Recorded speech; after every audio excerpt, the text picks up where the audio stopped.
Hello, hello. Welcome. Hello. How's it We've going? made it to Thursday. It's Thursday, the week is Woo. over again. Can you believe it? Yes, this week was long in a good way, It was.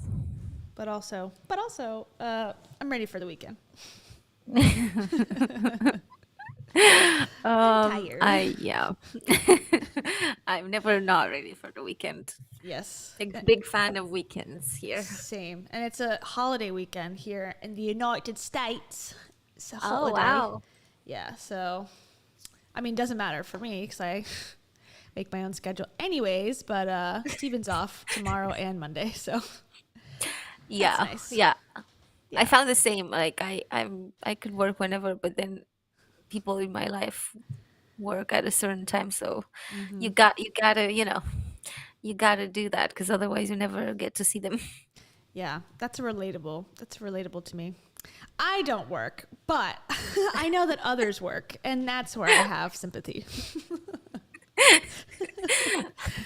Oh, Yeah, yeah. anyways. Well, I mean, all influencers, have the same schedule as us. Just Yeah. work whenever, at 7 a.m. drunk. Mm-hmm. You know what Mm-hmm. I mean? Mm-hmm. Most people won't get up at 4 a.m. They won't. Yeah. And If you most really people want are to scruffy. succeed. Yeah. Most people are scruffy cons. Scruffy cons. Yeah. Demonetized. Boom. You're done. You're out of here. Goodbye. But since we're still here, just like kind of warming up, What up, homie? Aw. that's from Yeah. Lisa. It's from Lisa Bilyeu to you. Yeah. So Speaking of scruffy cons, basically, yeah. So speaking of scruffy cons, do you guys remember the crazy videos of the meal prep king just going, insane at 7 a.m. drunk with like a big, thing on his eye because somebody had punched him or something? Well, I he's remember. cleaned up. He's had a shower. um, Yeah, yeah, he has. Yeah, so, um, the meal prep king has been humbled to a lowly knight. He's dropped yeah, it down a couple pegs. yeah, and he's apologized, and you'd be surprised to find out that this seemed, at least to me, at least we'll have to watch it again, but it seemed like a decent apology. I think you and I are going to disagree on a couple things today. I think a little bit here and there. Because I thought that at Okay. first. I thought that at first. I was like, okay, I'm into it.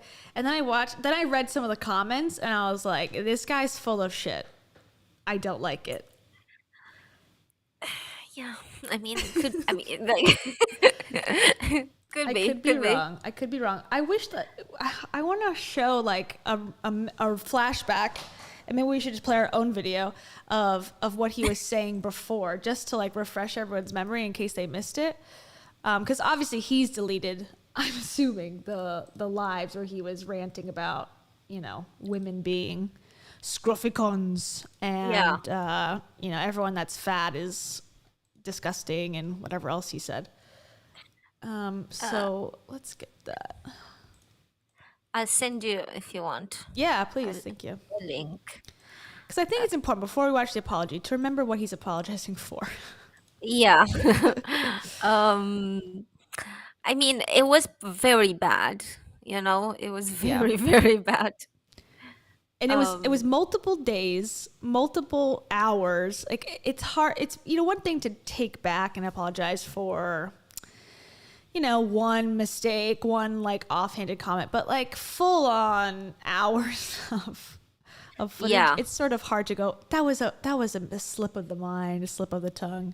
Now I think what he says is correct, that he has a problem. Glad he's getting help, but it doesn't seem like he's quite at the place where he will be soon, hopefully, where he's like actually gone through recovery and got to the other side. He almost seems like no one can judge me now because I've admitted that I've made a mistake, and so therefore no one can be mad. And if you're mad at me, fuck you. Like that's how it's coming off to me in the comments, personally.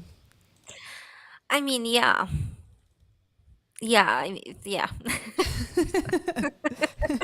Let me pull up the original. He has explained himself, but it's not excused, you know? Yeah, and I think if I didn't read the comments, if he had turned comments off, I think I would be on board. But I was reading them, and he responded to a lot of them, and I felt like they came off very snarky, to say the least.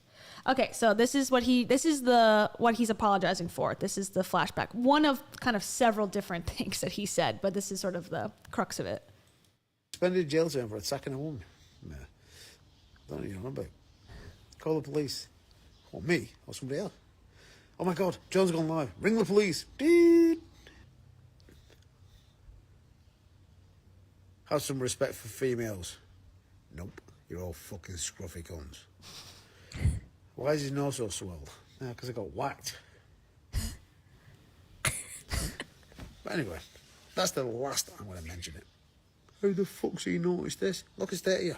I've been able to see it from day one of your first comment. You're fat, you're a fucking waste of space. Fucking clue.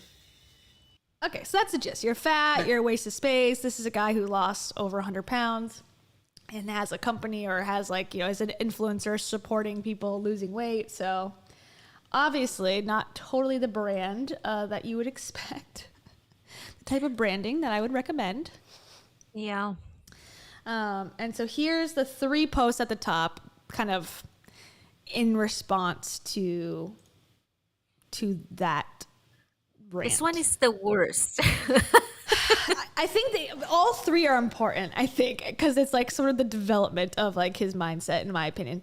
This one says World Mental Health Day, which I don't know if it was the day. I don't think it was. I don't think it was either. It. I thought it's in May or something. So too. I was like, wait, what?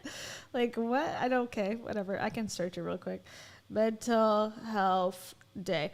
But he obviously wrote the caption. Okay, it's October 10th is Mental Health Day.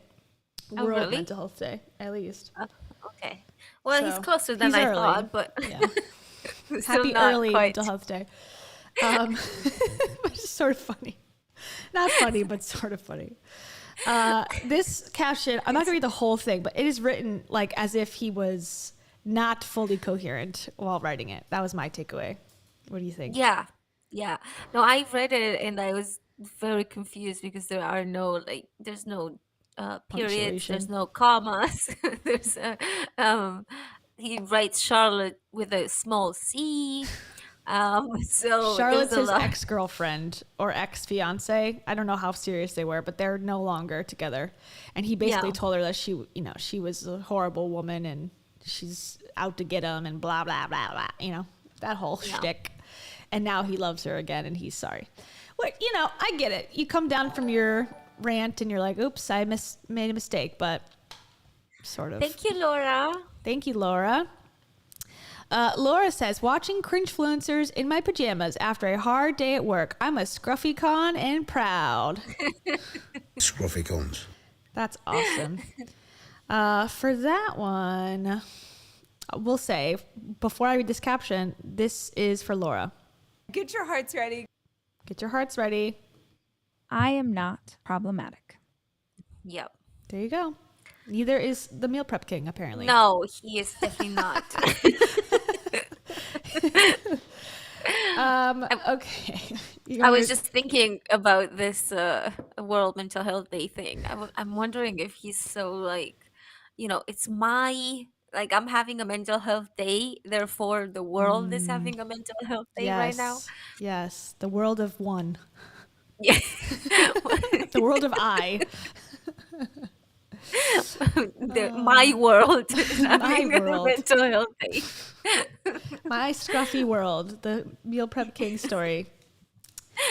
Yeah, I don't know. I just think he searched like mental health and like was not coherent and just posted. And he was like, perfect. Now everyone will forgive me. Okay, so he says, I need to be completely honest with followers, and I want to state first and foremost, this isn't easy, but I feel an explanation is needed. I have mental health issues, and I have to admit I've struggled to ever speak about them mentally. Sorry. No, I think you meant publicly. He might have been doing this also at 7 a.m. also while Let's on just say the time uppers that or it's posted. something. Eek. He's like, don't worry, I'm gonna get into rehab tomorrow. Tomorrow. And then it's still, still today for now, since I haven't gone to sleep. So that's what I think. Have one more day. Yeah. That's the only thing that would make sense, because this post it looks like stream of consciousness of a crazy person. I think it's like one of those like, okay, speak to text or whatever. He's like, I have mental health issues, and he's also got a very thick accent, so maybe Siri was trying to like keep up and just was like filling in words here and there. Yeah. I don't know. It says, I drink to excess to help my mental health. Clearly, I thought I could control. I simply can't. I've lost my girlfriend, my dignity, and a lot more besides. What I am trying to say is I am not making excuses. I'm just giving reasons. I love my followers, and I'm really proud of how many people me and Charlotte have helped. I think it's incredible what she's achieved, and I'm so proud of her. It's a very different tone. I've let so many people down, and for that, I'm truly sorry. I didn't mean to hurt anyone directly. I really mean that. He said, all women are scruffy cons. Okay. It's fine. I'm forgiving. Okay. I didn't mean to hurt anyone, especially Charlotte. She's amazing. I drink to excess, and okay, here's where it goes downhill even further, I thought, this paragraph, or this sentence chunk. I drink to excess, and I hurt those closed to me. It's almost like you lose control, period, comma.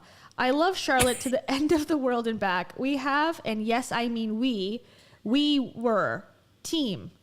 I worked hard, and so did she, just in different ways. I'm an alcoholic, and I have been suffering for a long time with mental problems, and it really saddens me to have to say this, but I'm sorry. I'm coming off social media for a while and try and focus on myself. He says, and then posts like an entire thing on Instagram. And 2 more posts later, yeah, we're still on social media. So he's an alcoholic. He says he's an and he has alcoholic. mental health issues, and he wants Charlotte back. Yeah. Sounds about right. I wonder, I've not heard a thing from Charlotte. Charlotte's like, God. Charlotte is like,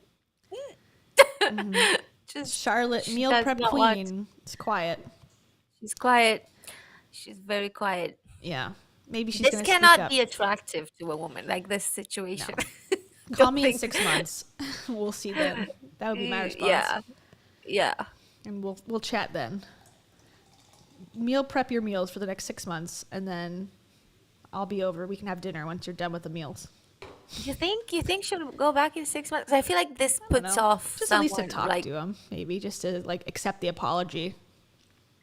I mean, you'll talk, but like, can you get over this? Like, because this is an ick. Like, you can't. Yeah. You know what I mean? Like, Oh, once yeah. you get the ick, you're like, You can't I go don't- back. I've been in a relationship with a guy like this sort of at one point, and back in my early 20s. And he said, like, he went on a rant like this, sort of, not publicly, thank God, but like to me, and I could never return. It was like, well, sorry. Like, he tried for years, like, hey, let's get. I'm like, no, I don't want to see. Never again. Like, I can never not remember the drunken rant that you went on and told me like all this stuff about myself. I'm like, yikes, no thanks. So it's he real. was talking about you? In his rant? Yes. Oh yeah, my ex. Yeah, he was. We only dated for like a couple months, but he was like, you know, your whole family is trash. I was like, okay, cool. Oh my God. Wow. He's What's like, you this, know, like, on our first date, and he was like, you're super drunk. He's like, on our first date, you didn't put the napkin in your lap, and I almost left and never looked back, but I gave you a chance. I'm like, what the fuck are you talking about? I was like, yeah, you're right. He's like, and you took leftovers. I was how disgusted. dare you? I was disgusted, but I allowed. Trash. Yeah, I'm trash. But then he like It's so begged me to take him trash. back for like months, years. I was like, no.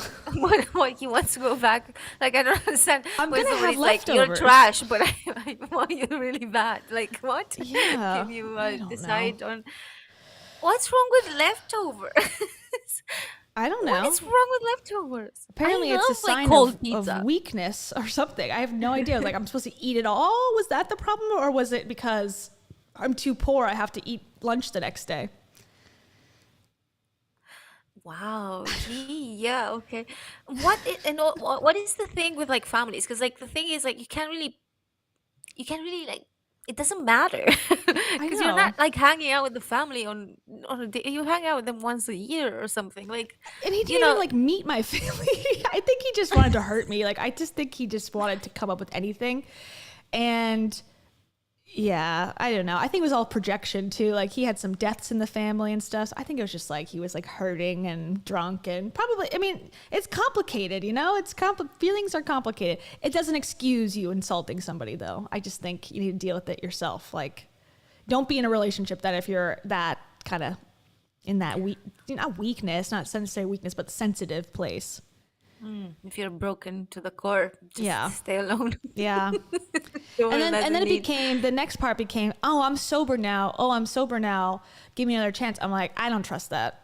Sorry. It's too late. I can't go back either. Like, sorry. No. Find someone else. Yeah, If we no, had I dated for years understand. and years and years and like, that's one thing, but we dated for like 2-3 months. We were just getting to know each other. You go on a drunken rant about how horrible I am. So I'm just not attracted to you anymore. I'm sorry. Yeah. Yeah. That is. So. Anyways, shout out to my ex. Scruffy cunts. Maybe that's why I'm more hard on this guy because I'm like, nope, been there, done that, can't do it. Yeah, Won't it's do it. shit. Yeah, I agree. I mean, the fact that he looks so clean in this video just is so off-putting for some reason. Doesn't it look like he's wearing one of those shirts that's like a bustier where it's like a halter top and he wear like the mesh on top? Like when you look quickly? Like, doesn't it look like that? Yeah. It looks like he's just come from a run or something and had a shower and is still using the same shirt. The only thing he's missing is he should have worn a white shirt. Influencer apology 101. He put himself in like in a heaven, a heavenly room. He just needs to wear the angel white. He's still in Black Devil. It doesn't work. It's confusing. Yes, John, have you not seen Guys. Micah Stauffer? Come on. Come on, Micah Stauffer Just is like basics. she's the leader. Her and her husband were in white in a white room. And Tana Mojo did it too. Oh. That's the key. Good times. Yeah, good flashback. Okay, you want to watch it? You want to see what he has to say? Okay. I want to say I'm extremely sorry to fans and followers. Music. It hasn't been an easy few I weeks. hope we for don't me, get copyright struck and for I'm it. sure some of my comments haven't. Okay, wait. Tip number 2.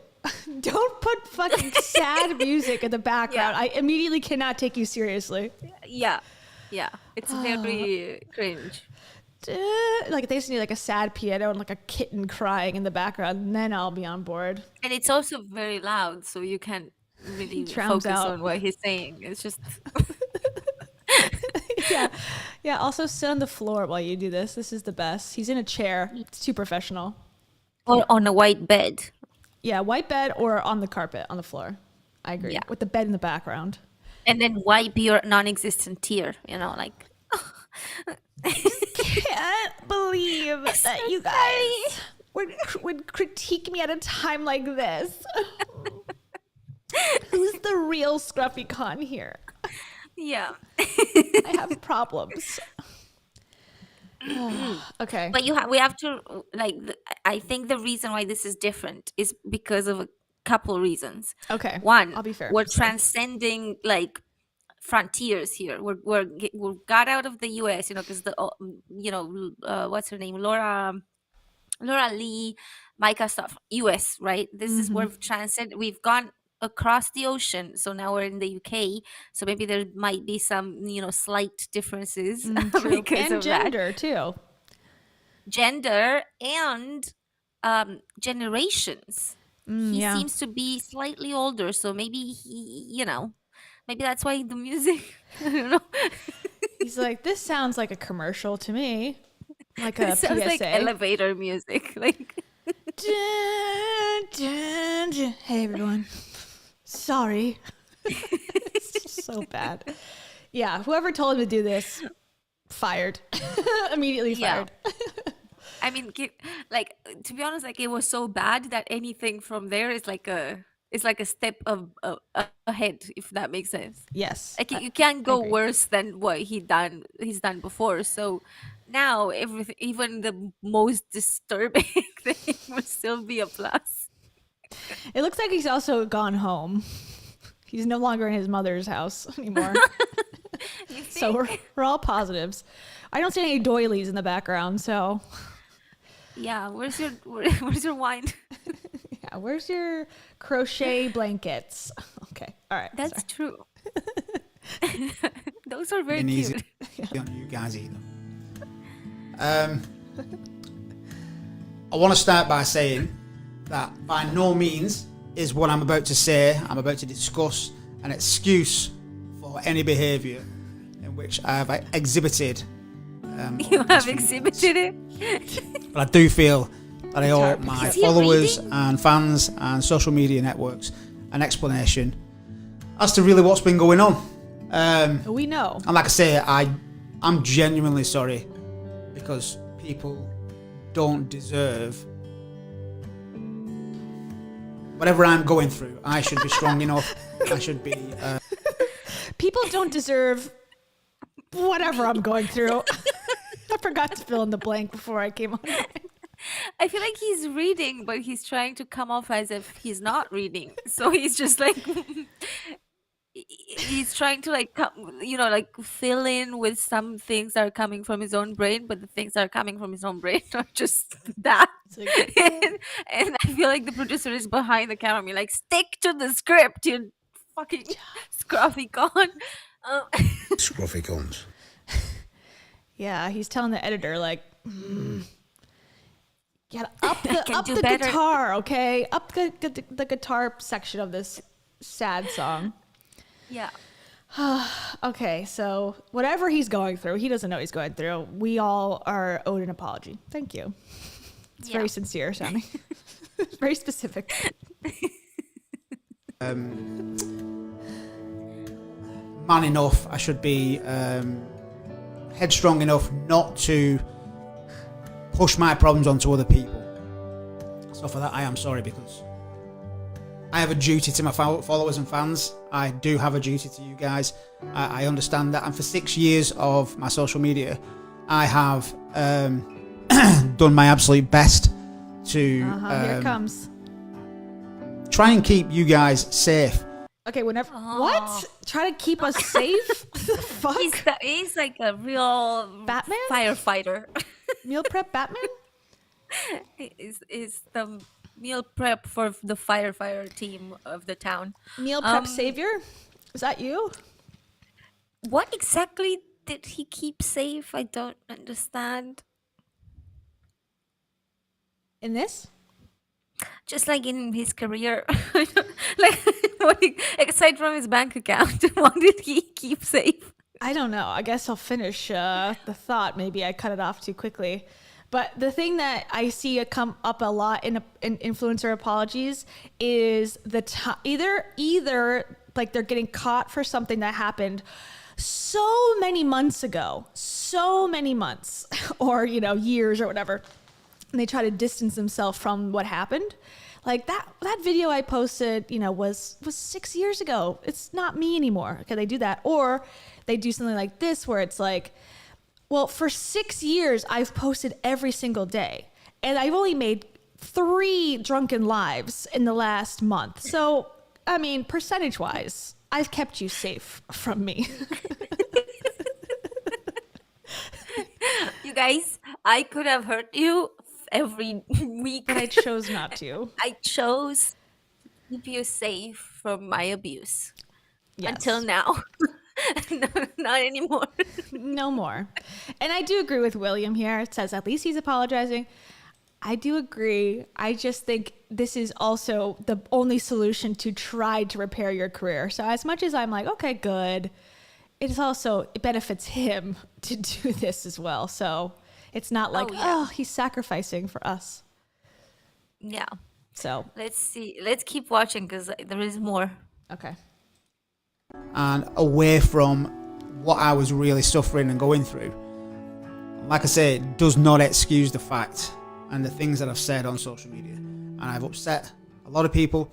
I'd also want to start by saying that I am massively thankful to the support, to the absolute love and care of most of my followers and people who stayed with me and stuck with me. A lot of people could see what I was going through on my lives, and they could see that I was clearly struggling in a way that It was like 2 days I ago. didn't even think I could struggle that way, to be honest with you.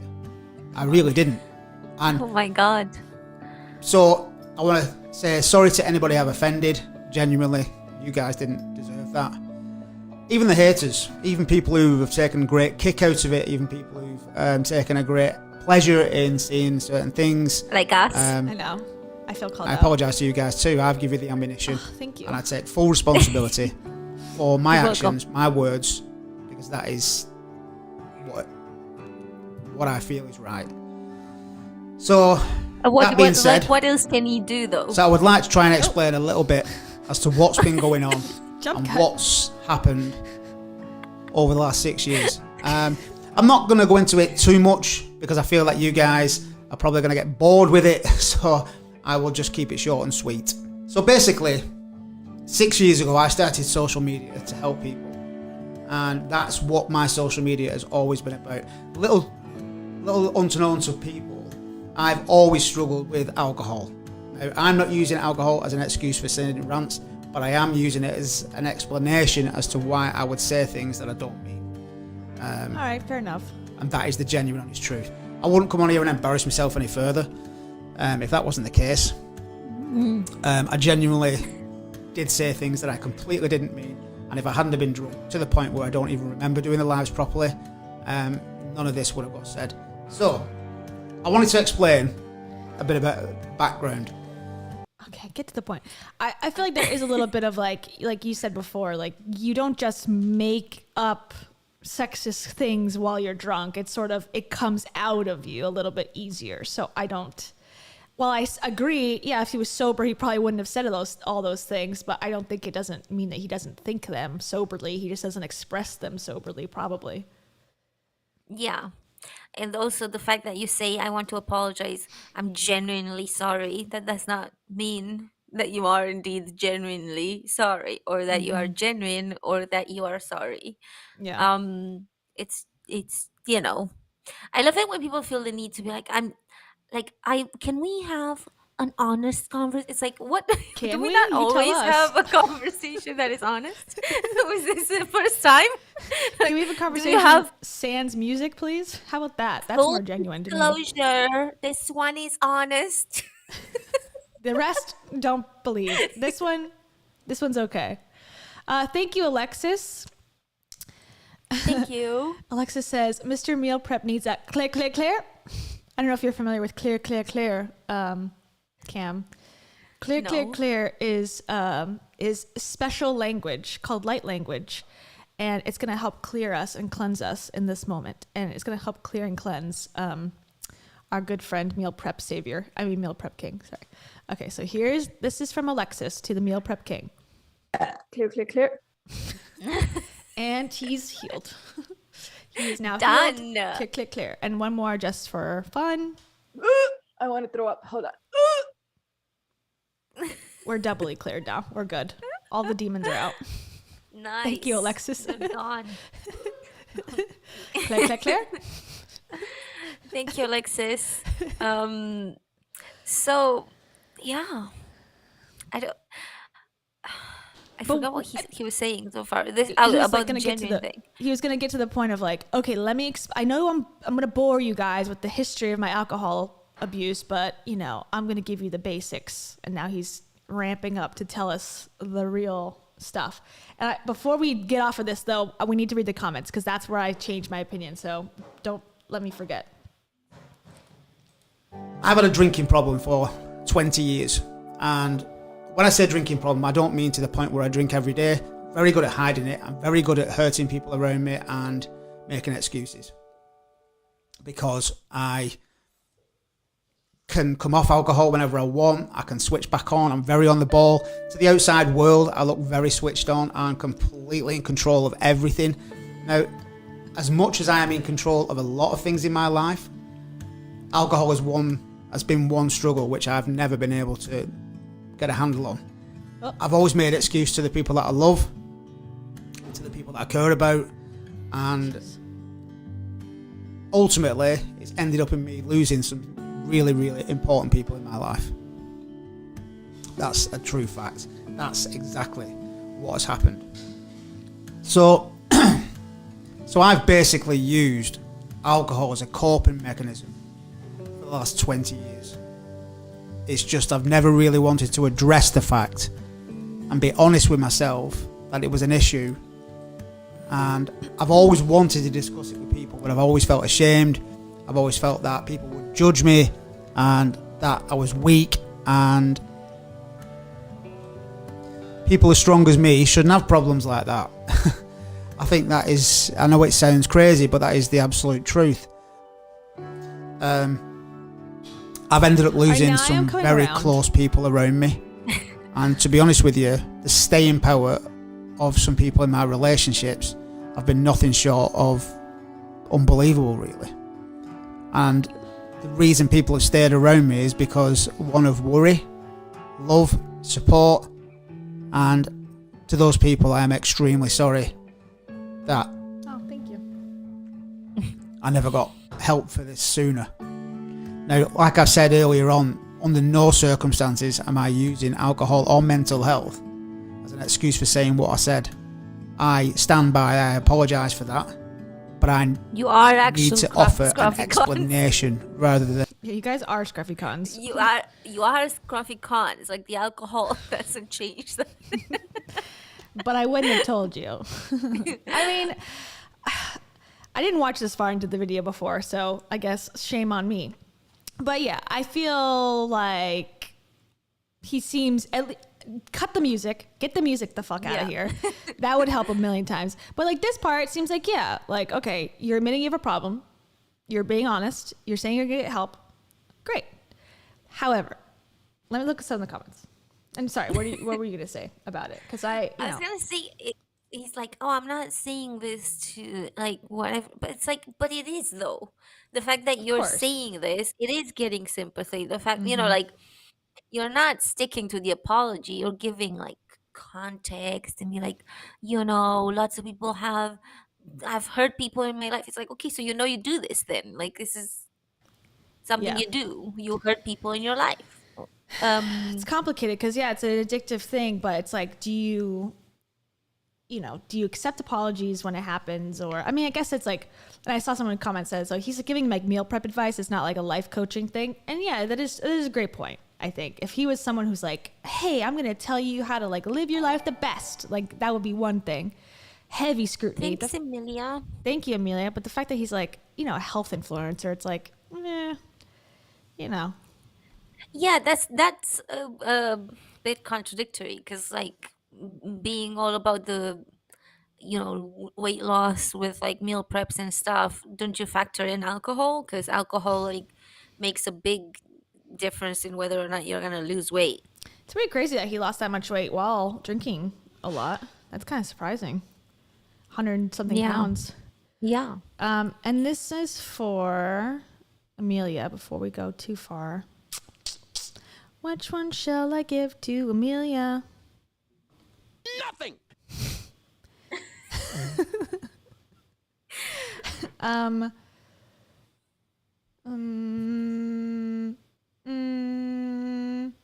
You have to think instead of sitting around eating Skittles and watching Oprah reruns. That's just a reminder to Amelia. What is wrong with Skittles and Oprah reruns? I don't. It's going to put you in debt. It's like, watch my reruns. Yeah, only. Okay, so he's doing this whole apology, and then he says people are responding, you know? And he's basically, I think basically anyone that was saying, like, I don't accept your apology, or like, here's my concerns with your apology, he sort of, not everybody, but some of them, he started to like argue back in the comments, sort of. And I just found that to be not so likable.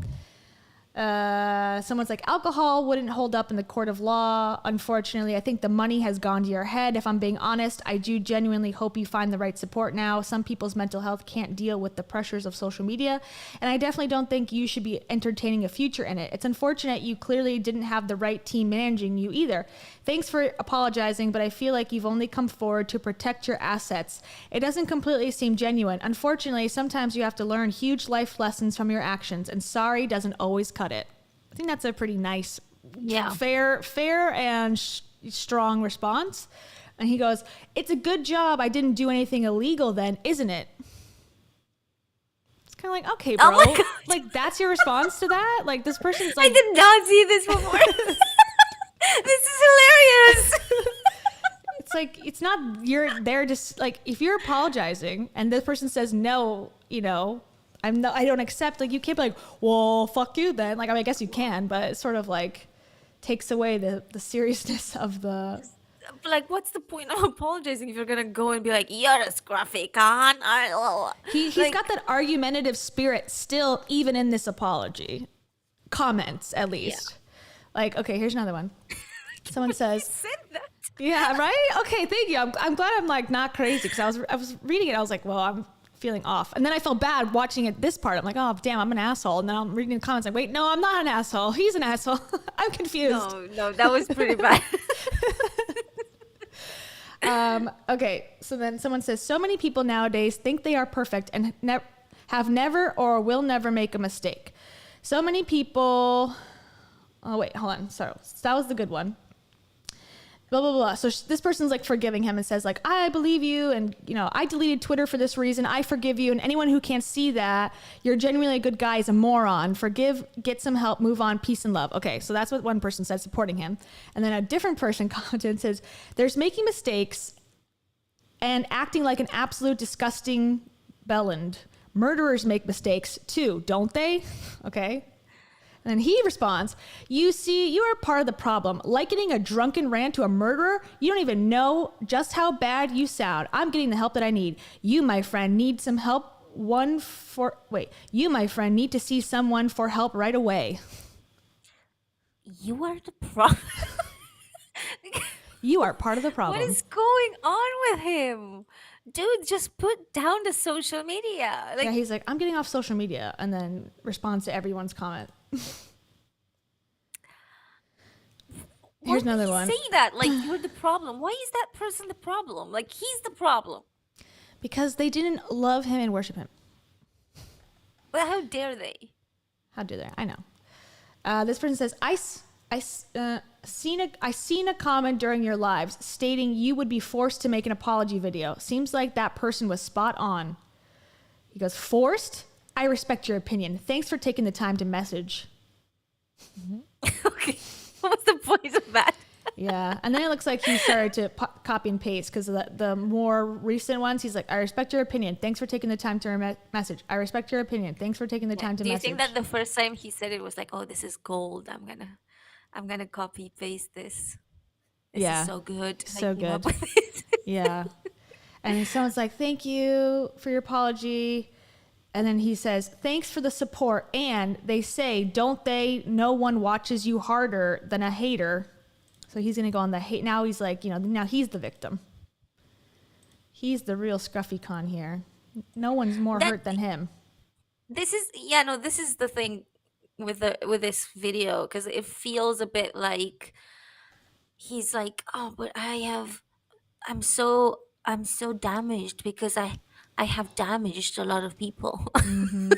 It's like, okay, but what about the people you damaged? So, the people that are in your life because of all that love, but not because of all the damage you're causing. Yeah. Like, what about I them? forget if it was on TikTok or something. It was like, only a man, and I don't mean all men, but it was like a joke, or it was sort of a comedy thing. It was like, only a man could go, like, they cheat on the girlfriend, and the girlfriend confronts him, and he says, I need time to process. Like, you did it. What do you mean time to process? Like, I can't talk about this now. I need time to process that you found out that I'm cheating. Like, okay.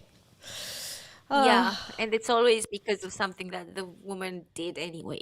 Yeah, well, if you would have cooked the pork tenderloin a little bit more tenderloined, then I wouldn't be tempted to eat out so much. Yeah. If at I my had girlfriend's everything house. that I needed in this relationship, then I wouldn't have needed to find another woman, Yeah. for it. So who's the real culprit here? Yeah. The answer is always you. Here's the last comment I'll read. Someone says, the fact that he's writing individual comments to the people praising him and just a generic, I respect your opinion to the people that don't agree with him shows how truly apologetic he is. And he responds, I think it's great practice to ignore hatred from people. Hence the generic replies. Yeah. This So he's not quite This is ready to like- be healed, I think. yeah, he's not quite ready to come back. I think he needs to stay gone for a minute. It's been hours. He needs like days at the very least, please. Yeah. And he's responding What to a is going lot on? of Like, them. why would you do that? What's the purpose of posting this if you're gonna go and do this in the comments?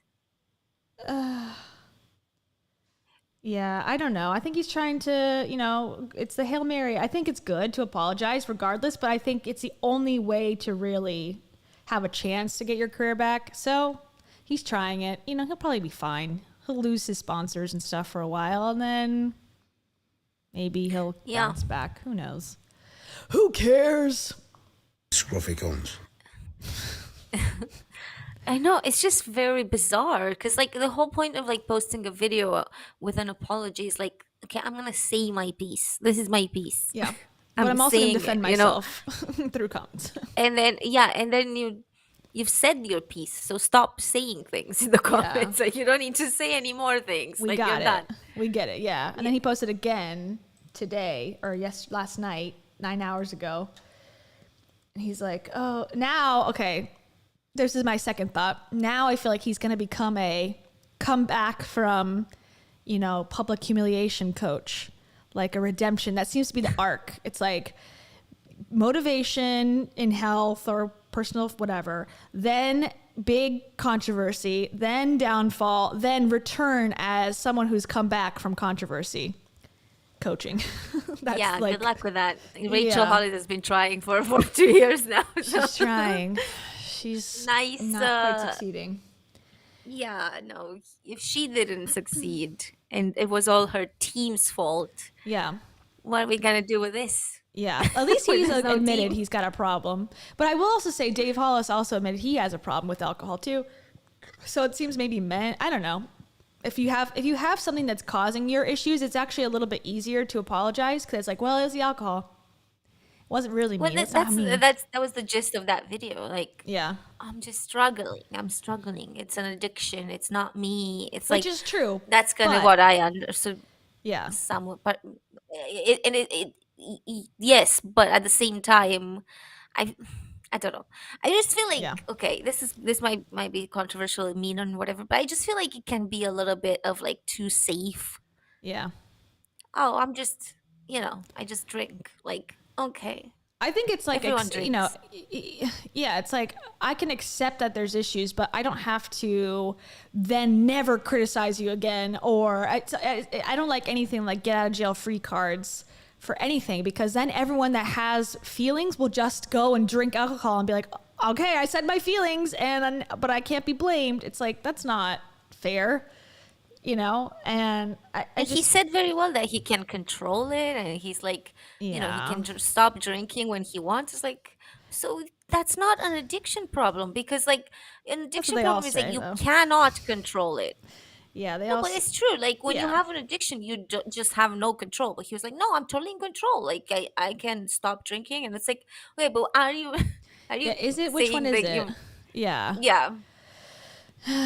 Anyways, so he's supposed to go to rehab, I thought. But then now he says, this part says, I love this image. This can be related to anything: weight loss, a new job, a new qualification, you name it. I've recently started a level 5 nutrition course, which takes 18 months to complete.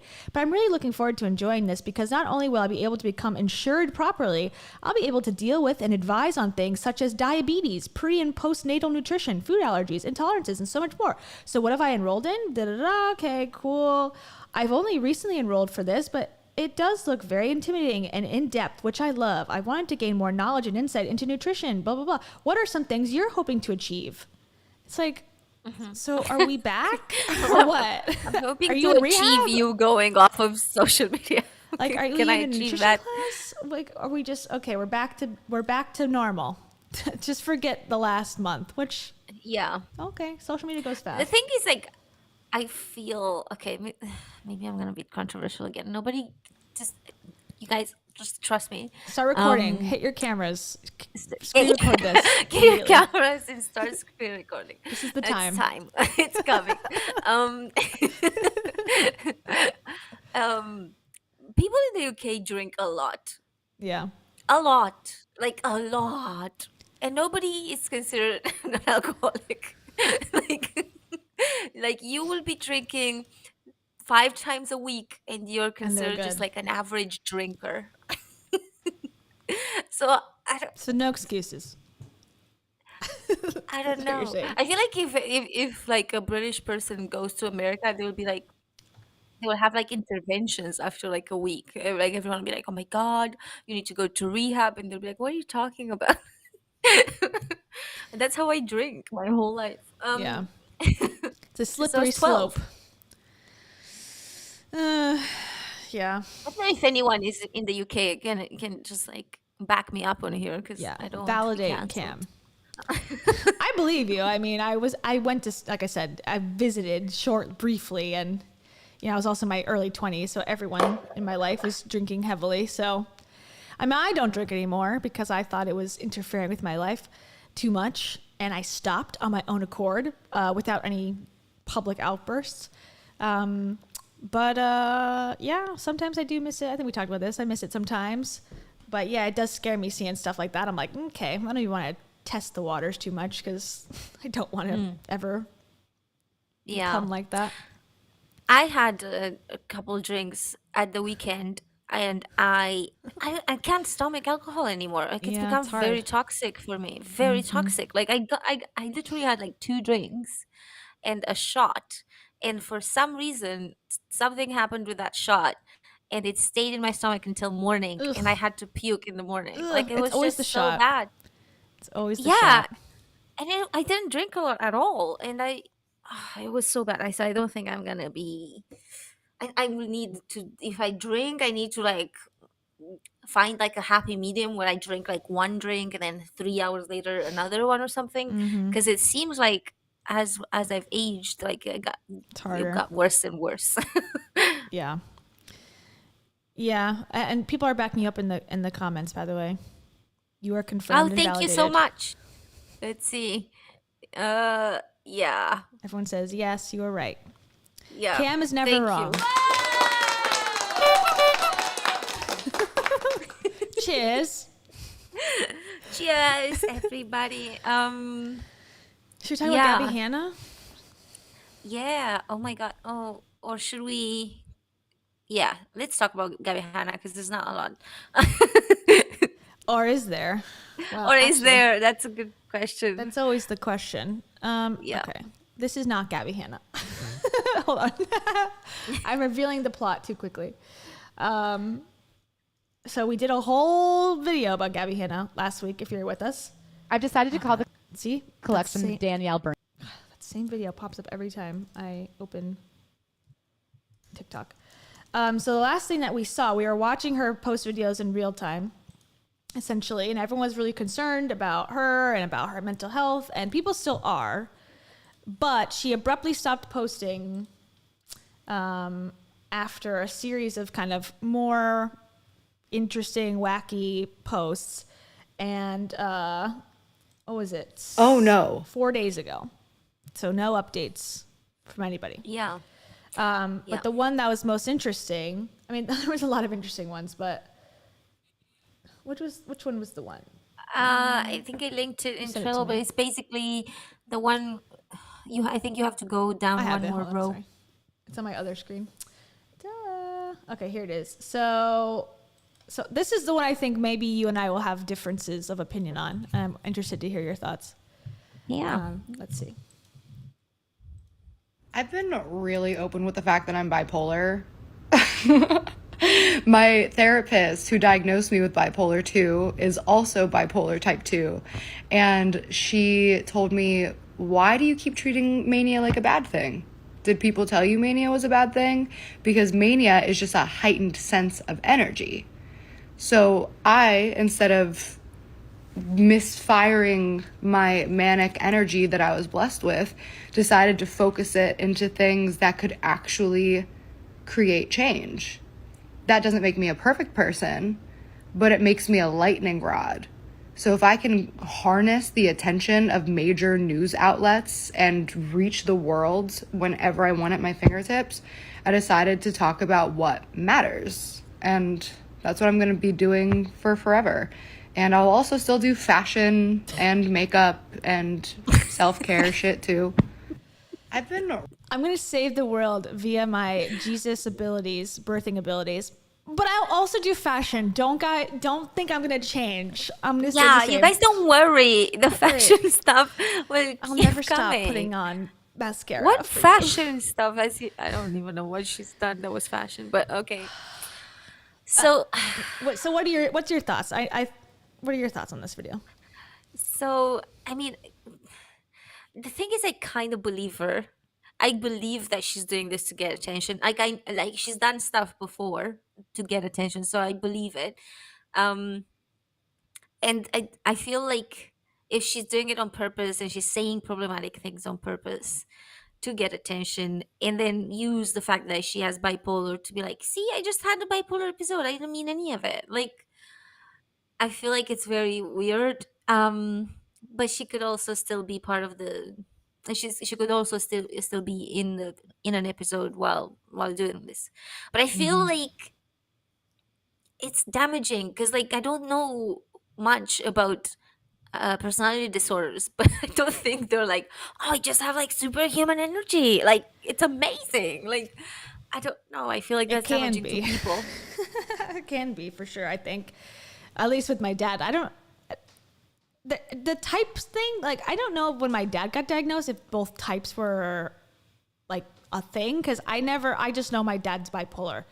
I don't know what type or whatever, but there is a difference. Like one is like your mania more, and one is more both, I guess, like depressed and then ups and downs more. And my dad was always more of like the mania side. But first of all, a couple of things just with the logistics of the video, like. I'm under the impression that a therapist cannot diagnose you. Only a psychiatrist can diagnose you. A therapist can refer you to a psychiatrist. So maybe it's just semantics, like therapist versus psychiatrist, but you know, you're not telling your thoughts to a psychiatrist. You're basically telling them your symptoms and then you're getting medicated.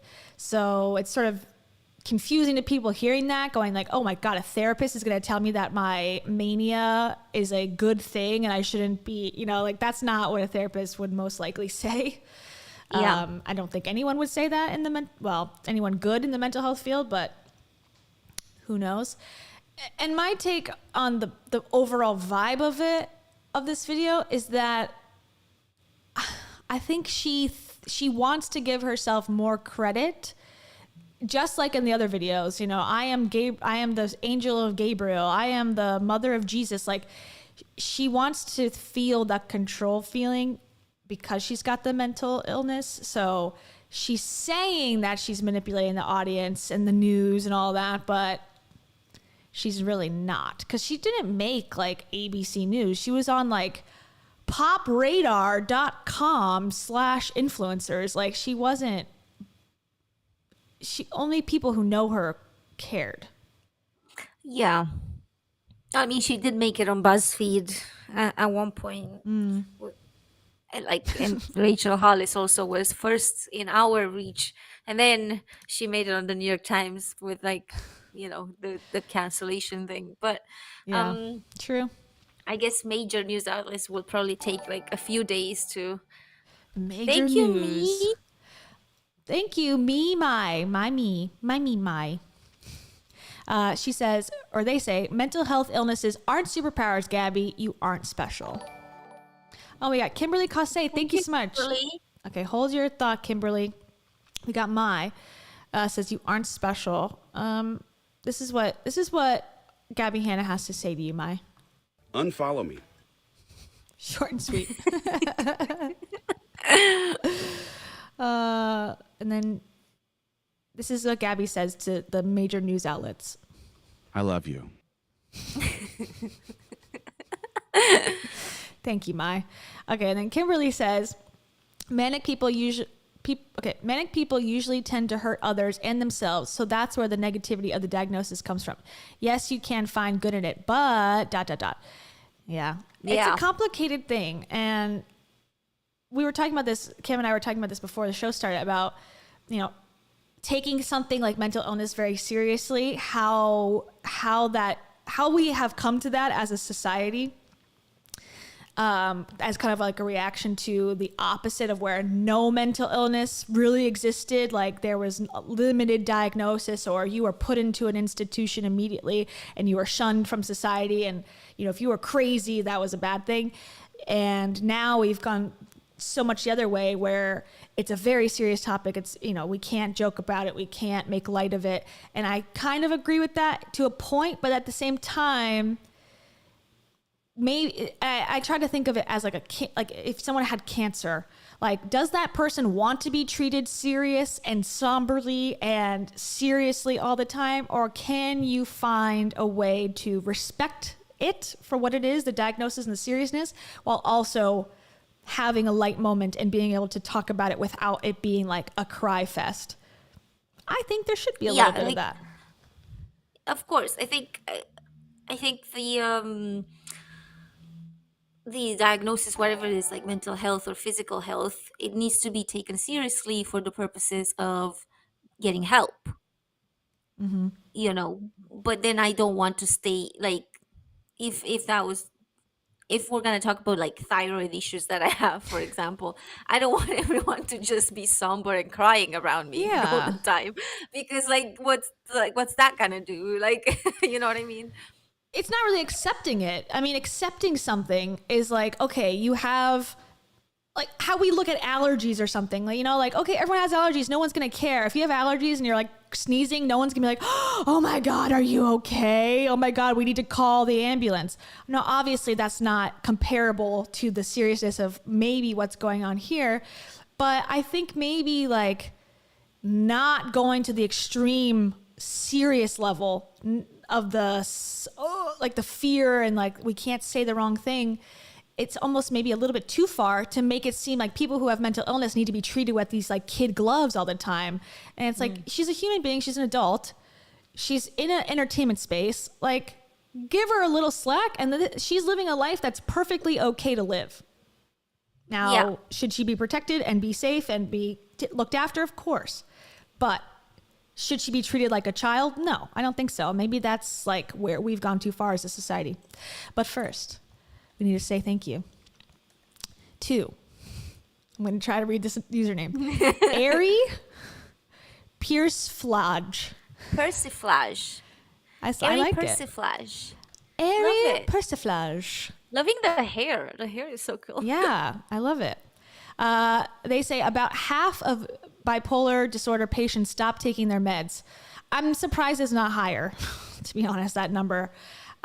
Only from personal experience from my dad, that was like the daily struggle. Like, is my dad on his medication today? Because I think, and this is just from secondhand experience, like if he felt really good and he's like, I'm on a high today, I'm on an up, you don't want to take the medicine to make you go down. Like if you're having the best day ever and someone's like, hey, take this like pill that's going to make you sadder, you'd be like, no, I don't want that. Yeah. But then you're not sleeping because you're up and you're excited, and then now you're off. So people pay good money to not be sadder. No, I understand that. I think what the danger is that there is a lot of, and this happens with Gabby just throughout the multiple platforms that she's on. She has a lot of younger viewers, and that's where the danger is. Like I find that if younger kids are watching and they might have bipolar, they might just never take it seriously themselves and just think that it could actually escalate, and they'll be like, I'll just be like Gabby Hanna and like treated like this high energy that makes me superhuman instead of. And the problem I think that I'm seeing is more that you're not in control. It's not that No. it's just superhuman energy. It's just that you're not in control. So you don't know what could happen because you cannot control this superhuman energy. Mm-hmm. So Yeah, I don't know. And it's, at the end of the day, it's like, okay, everyone panicked, obviously. Everyone freaked out. All her fans wanted her to get help. But again and again, I don't know what's happened in the last 4 days because, of course, we don't know.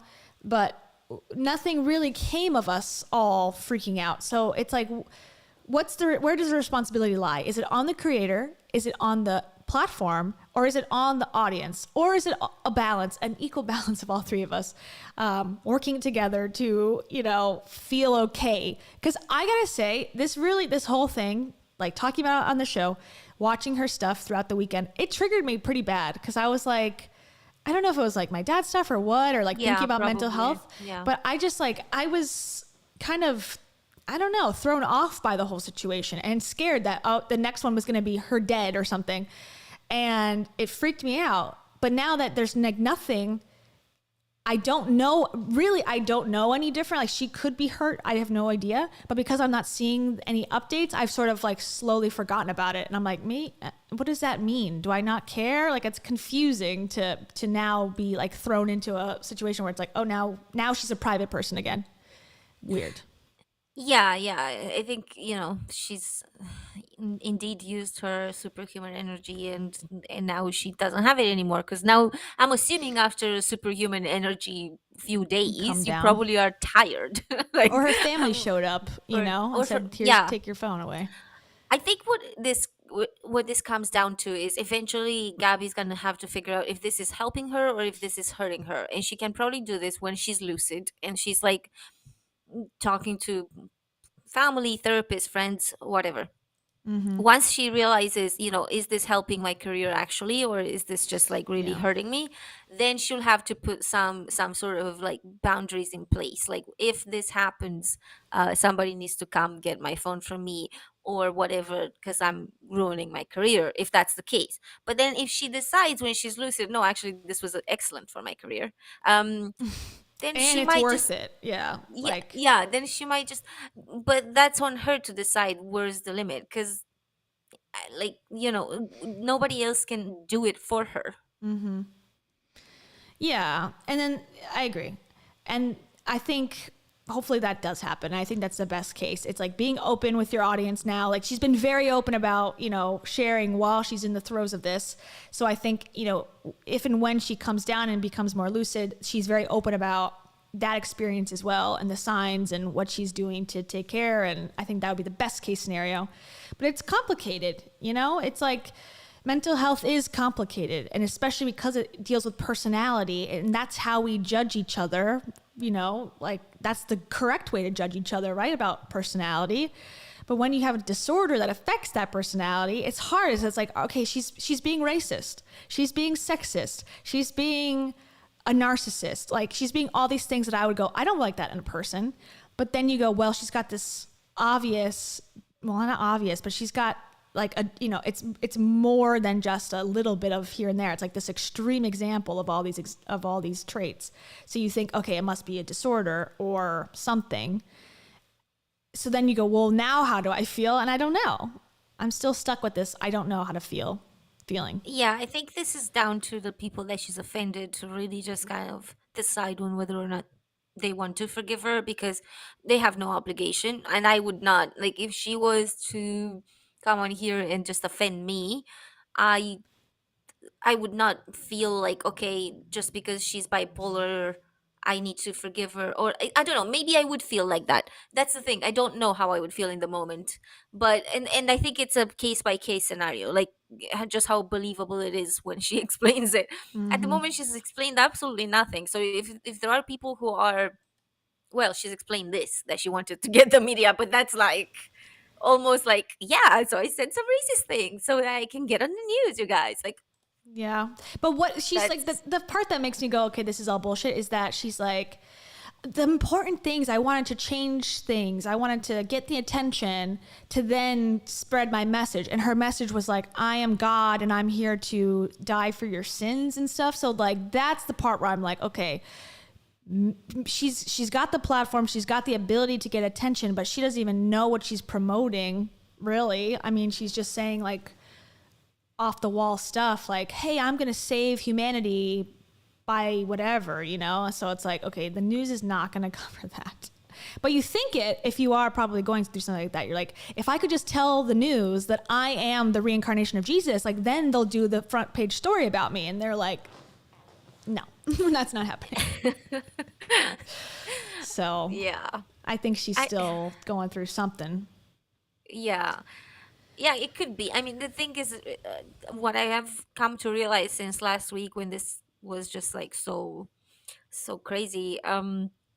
Maybe I shouldn't use the word crazy because I don't know. Maybe that's disrespectful. But I think it's they're not exclusive to each other. Like Yeah. she could be going through a bipolar episode, and she could want to get on the news. So these two things could be happening all at once. Sure. And because like it's not like you can remove the fact that she's an influencer from her from her memories, and Yeah. like you said before, like she was just zooming in perfectly and like whatever. So it could be that both are happening at the same time, or it could be that only one of them is happening. We don't know. The thing is, like, I feel like she does not care, and I don't know if I can blame her for not caring, but I think even lucid, I don't think she cares because she's been criticized so much over time that I don't know if she cares when people criticize her anymore. Because like they criticize her even when she wasn't wrong. So it's like Get numb to why it. why yeah, like why even try to respond? Why even try to explain yourself? What's the gain in doing that when people have criticized you anyway, regardless of who was at fault? I agree. And I think that is the influencers that make it the longest in this business, which is very tough, is the type of person who doesn't care at a certain point. You can't. Yeah. There's too many opinions in the world when you get that, widespread. And if you are someone who can block it out and actually move on through your life, I think that's where you succeed. Because every single person that pursues a career like this is going to go through some sort of something. And the ones that get really sensitive and can't handle it, like, which would be me, they either get canceled even further or they go away. But the ones who succeed, now I'm saying that their life is probably honestly better for leaving the industry. But the ones that are like either wired that way to be able to handle this extreme criticism, like a Logan Paul, a Jake Paul, a Gabbie Hanna, a Trisha Paytas, in my opinion, they're not better people. They're not stronger people. They just have come to a place where the money, the fame, the success of all that outweighs people just hating you or talking shit about you publicly. You just get to a place where like, I don't care anymore. And maybe that's good for them. I don't know. I can't do it. Yeah, I think, well, obviously the a criticism is not scattered almost. Like it becomes like everyone saying the same thing and then it's like real. So because I think if it was just like 100,000 opinions, then that would be, that's like, you can't control what people think, what everyone thinks. But when everyone is like in agreement, and then you lose sponsors or you lose this, that's a different, it's a kind of a different kettle of fish almost. So I like that. I think a different kettle of fish. Interesting. So is that not something you use? No. Oh, I don't know That's if I a use it different right. kettle Did of I? fish. Is that Now a now Romanian I'm proverb doubting. or English? Definitely not Romanian because we don't speak English here. Yeah, a bad state of affairs. Interesting. Yeah, like it. You made me doubt there. I was like, what? Is this a No, thing? I like it. I'm just like, ooh, that's a new one.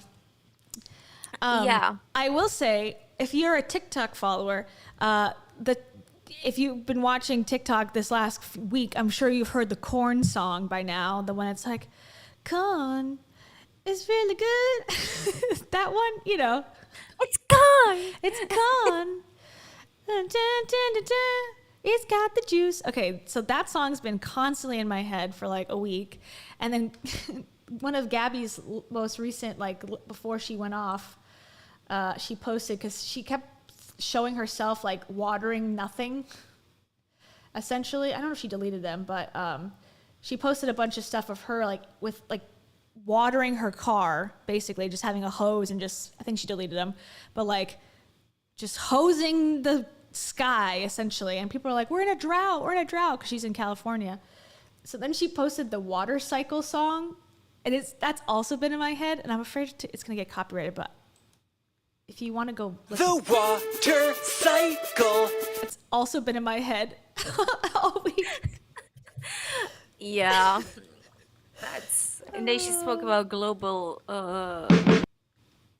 warming. Yeah. Yeah. And then the Let's just comment say here. global warmth. The water Sorry. cycle. Yeah. Anyways, hope she's doing well. Regardless of what people should feel or not feel, I hope she's doing okay. And that she, figures it out. I hope this means that somebody showed up and they just spoke some so. reasoning to her, or Yeah. that she came off of the episode and she's just. Although I feel like probably when she comes off, it's not gonna be fun.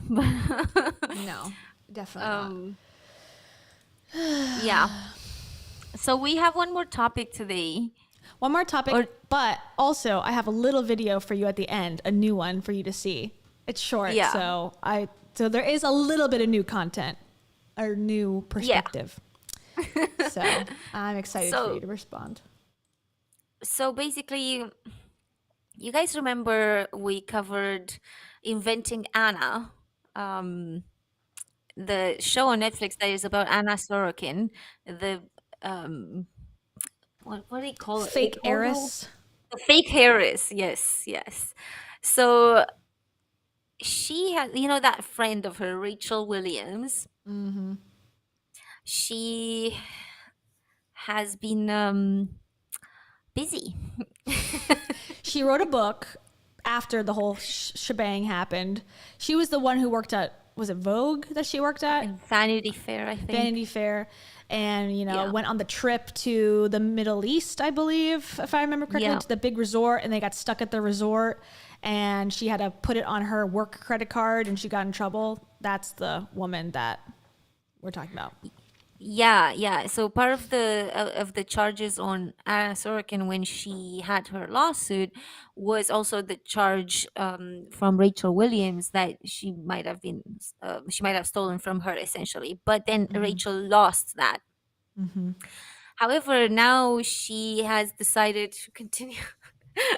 She's not to continue giving to up. capitalize off of the situation, There you go. and has decided to sue Netflix for defamation. Okay. That's good. Yeah, there she is. There's the real two, not the actresses. Good luck. I don't think that, I remember very, very clearly, and I would imagine that that would be helpful in court. In the beginning of every episode, they imprinted it somewhere on the wall, or they made it a big point to say, like, this is based on real events, but things have been exaggerated and half of it's not true, and we made stuff up. So I think they were pretty clear about it. She claims that they used her real name and too many identifying details that point to her, and that if they wanted to do that, they should have used a different name and not show pictures of her, because they did show pictures, I think, at the end. Real ones, yeah. Yeah. I wonder if they had if they purchased any rights, because I never understood that, like buying the rights to your life story. Like if you go to jail or something, or you murder everybody and then they buy the rights and now you have money. I never understood the concept of that, like how that works. And I wonder if they paid her at all in making the series, or if they did not, because that would kind of factor into whether she deserves money or not now. I'm assuming if this is true, they would have paid Anna, because this was Anna's life story. That's true. Yeah. So, but I guess, yeah, that's a good point though. Like, okay, so if Anna says, yeah, this woman was in my life, she gets no rights to say, I don't want to be included. the thing where I feel like she has a little bit of she makes a good point is that it is not a documentary. This is Yeah. a TV Fictional. show, and they did use her real name, and they did point to her. And even in the show at the end, there's like a whole section when she was like in the court, and they were accusing her, and they were like, you got 300,000 or something off of this, and so on. And that's pretty much how she lost how they didn't end up charging Anna for it. But I feel like this is I don't know, this is almost like confirming that she is like trying to capitalize off of Anna, because like Yeah. it's like Move she on. won't let it go. And it's, is she looking for a settlement? What is she going to win at the end of the day? Like, what? And she wants an apology from Netflix? What does she want? Because like she definitely does not just want an apology. She wants money, probably, right? Probably wants money, and she probably wants to be in the headlines again, maybe to be a figure, to become an influencer or something. I don't know what her angle is, but all press is good press, so she's getting more press again. Maybe she felt like people were forgetting about her. Yeah. If your name is Rachel, you have instantly, you're born into a struggle. I agree. Everyone named Rachel lately has been like problematic.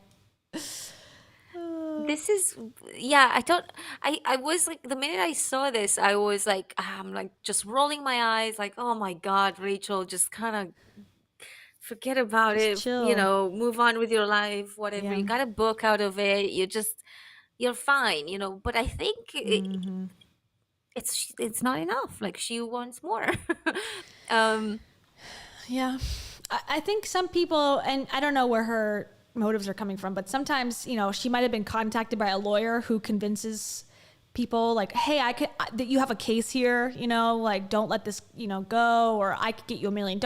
Wouldn't that be nice? And of course, if someone called me and said, hey, I can make you $1 million, I'm like, all right, sure. But sometimes it could be an outside influence, perhaps, that put the bug in her ear, and she's, going forward with it. Or, like you said, she could just be not over it, wanting to be vindicated again more. yeah. Or she didn't like that she was seen as the villain even through her own book. The thing with that is that I find that it probably does have an effect in your life, because if something like this comes out and then your boss sees these things, like your friends or whatever, and obviously like it becomes a whole whirlwind of opinions and people just being like, oh, you're so, like, I saw it in the show, you're so annoying, or like Yeah. and she having to be like, but this is a made up show, this is not like, Yeah. I do understand how this could be affecting her, like, Sure. in her real life. So Jobs. I'm Yeah. I'm not like, it's hard for me to say like that she's really obviously that, yeah, money will make this better. But I feel like it is kind of affecting you, because imagine that, like, Yeah. No, everyone, I your agree. mom, your dad, you're like, your Steven's mom and dad or something, like, they're all like, oh, I saw you in that show, like, yuck. Like, you know what I mean? I feel like it's just affecting everything. Yeah. I think she would have a better case, and I don't know anything about law, but just in my uneducated opinion, she would probably have a better case for me if she was like suing like a likeness thing, like the Netflix show producers took my likeness without my permission, as opposed to defamation. Because defamation is hard to prove, and I was under the impression that you had to knowingly know something was a lie and still post it, produce it, use the name, insinuate things, knowing that it was a lie. If you believe in your heart that it's true, or someone gave you information that you believe to be credible, and then you post it, at least in the news, you can't be held responsible for defamation because it's not your fault. If you've done all your research and it comes up wrong, you have law, you're able to get off without, causing whatever. So I don't know. But that's when you have like a real thing. But when it's fiction, it's a lie by default, because it's fiction. Yeah. Or I guess if they depicted her that way falsely, knowing that it was false, just to like make her look bad. Yeah, there needs to be an element of like Deception or yeah, deception. and I think that's part of it. doing it on purpose. like hurting someone on purpose. Yeah. Yeah, defamation is hard to prove, but I don't think that's the thing. I don't think that she wants to prove anything. She wants to settle, probably. Yeah, she's like, let's just do this off the books. I think she would want to just, do this and be like, okay, I'm willing Send to me go a all the way. check. And then, I'm for down. Netflix to be like, okay, let's just shut this down. Like, send her like 10 grand or something. Netflix is struggling. They need like, we need every dollar we can save. Let's take her to think? court. Yeah, probably. They're like gonna put ads on their videos. They must be struggling. Our girl, Rach. never catch a break. Yeah. Rach. Rach. I just want to play it over and over again. It's in the background of I all of our did Rachel feel- talks. I did feel like it is, I don't know, it is annoying if you go with someone who's like, I'm gonna pay, and then you have to end up paying 60 grand. Like, I don't feel like that's She got it back though, didn't she? like it was removed from her Yeah. credit card company, but even if it is removed, I feel like for a period of time, like that's a lot of anxiety to think like I've just spent 60 grand on my company credit card. Sure. I guess the determination is like, how much is that worth? How much is your anxiety worth to a court, or to anyone else? Like, okay, like suffering and whatever, you have to put a price tag on that. It's hard to do that when everything turned out okay in the end, Yeah, that's true. I know. I feel a little bit sad for her. I do feel a little bit sad for her, but at the same time, Interesting. she did get like an article, and then she got a book deal off of that, and she made plenty of money, and potentially she might be making some more money now. So, Yeah.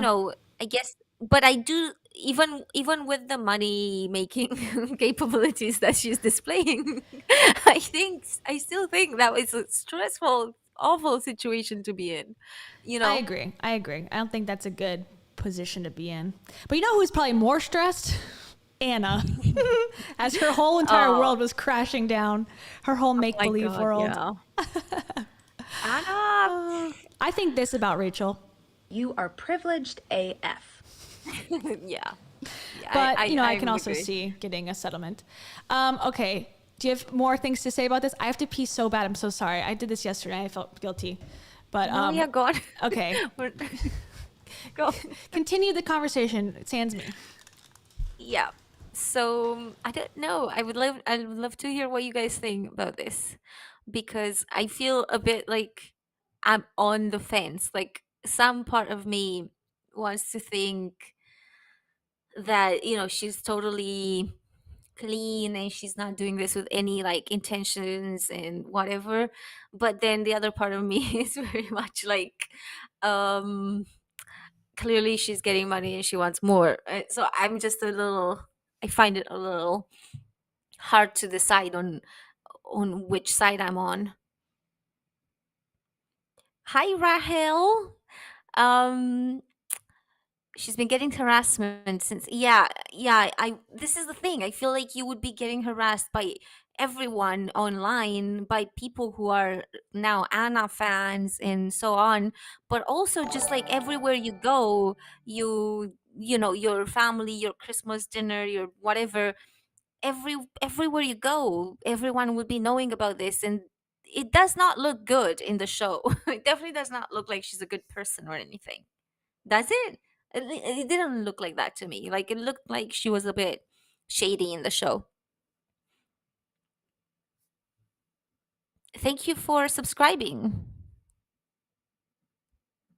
So yeah, I guess that's my take on it. I think it's interesting because this was one of the books that I brought from Scotland because I had it. And I just found this whole thing with Anna Delvey to be fascinating. So it was interesting that this is not over yet.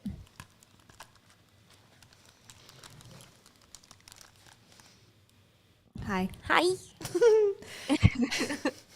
Did you reach the end of a thought?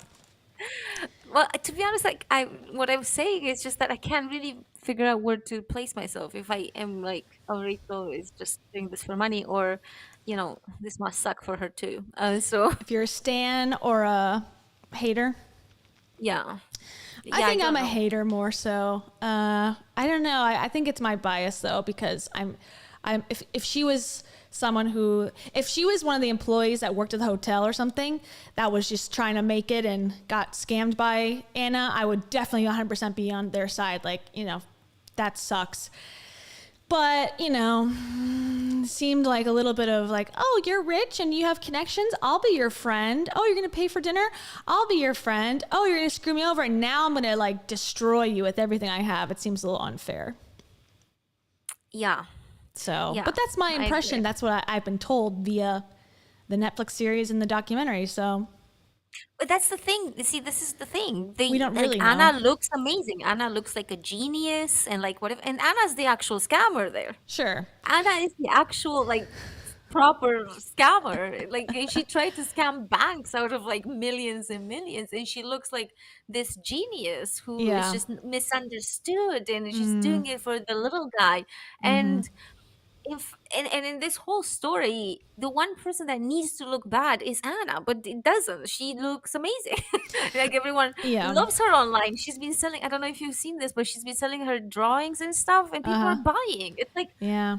I want to buy. That's I'm so capitalism, brainwashed. baby. I want to buy it. It's weird. It's a weird world we live in, you know?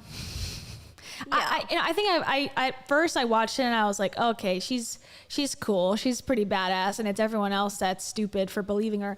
You know, I think though over time that I've like ruminated on it, I'm like, yeah, you know, that isn't cool. And some people pointed out that the people at like the staff members got screwed too, or that the waiters, and those are the type of people that I feel like that's a huge injustice to. So, you know, even if she was willing to screw over one for her own, like, I'm an heiress, then I'm off her team. So I've sort of grown more angry at her as well, and angry at the whole lifestyle, that is something that exists. Like, oh, I can just create a fake persona and be accepted in this group because I present the air of wealth. Like, that just is so disgusting to me. Yeah. So Yeah. over it. Not a fan of either one of them. But I feel Yeah. like the bigger scammer is Anna, and there is some sort of injustice in the fact that Rachel looks worse than Anna. Like there's some of They're that is both bad. like because of the level of obsession that we have with like these swindlers, that we just think they're amazing, and like, you know, and I think this obsession that we have as a society with them has made it so that we are literally like Idolize them. blaming normal people for like littler things, smaller things. And then when it comes to this actual swindler in the moment, we're like, yeah, amazing, love it. And I did it myself because I remember when we posted this, and I was like, I think Same. this is so cool. Like, She makes the Tinder swindler look like a total douchebag, though. Like her stuff was not as bad as his. I think his was way worse. But then Yeah. also you have to blame a little bit on the people who were accepting the dates and sending him all the money too. In that case, because they were also he was manipulating them, but they were also letting their, you know, greed, I think, or hopefulness that, you know, he was going to pick them to be the wife and have this rich life together. That was clouding their critical thinking judgment. skills. Yeah. Yeah. You know, great. so again, balance between the scammer and the victim. You gotta, like, you can't, I can have sympathy all day long, but if you show up and you're just not making rational decisions, purchasing decisions, you know, sending money, like, you got to take some personal responsibility. Yeah. You can't be totally Yeah, innocent. and it's the same aspect of the personality that does that, because both Anna, both the Tinder swindler, and Rachel, they all got greedy. You know, that's what happened there. Like, you know, maybe Rachel got greedy with like going on a trip, but Anna got greedy with like millions. So, you know what I mean? But it was the same thing. They got greedy. And Yeah. that's why I find it so and at the same time, like, I feel like it's a guilty pleasure, but I feel like I should feel guilty for it. You know what I mean? It's not a bad thing, though. Feeling that you should feel guilty is a good sign of growth, I think. And especially someone who is widely, hailed as something else. Like if you think someone's hailed as a hero and you look at them and go, I'm concerned, or I have feelings, or vice versa, someone's hailed as a villain or held up as a villain and you think like, actually, it's not so bad. I think that's a sign that you're critically thinking about the situation. Now, whether you're right or wrong doesn't matter, but at least you're not being swayed by the percentage of people who feel X way.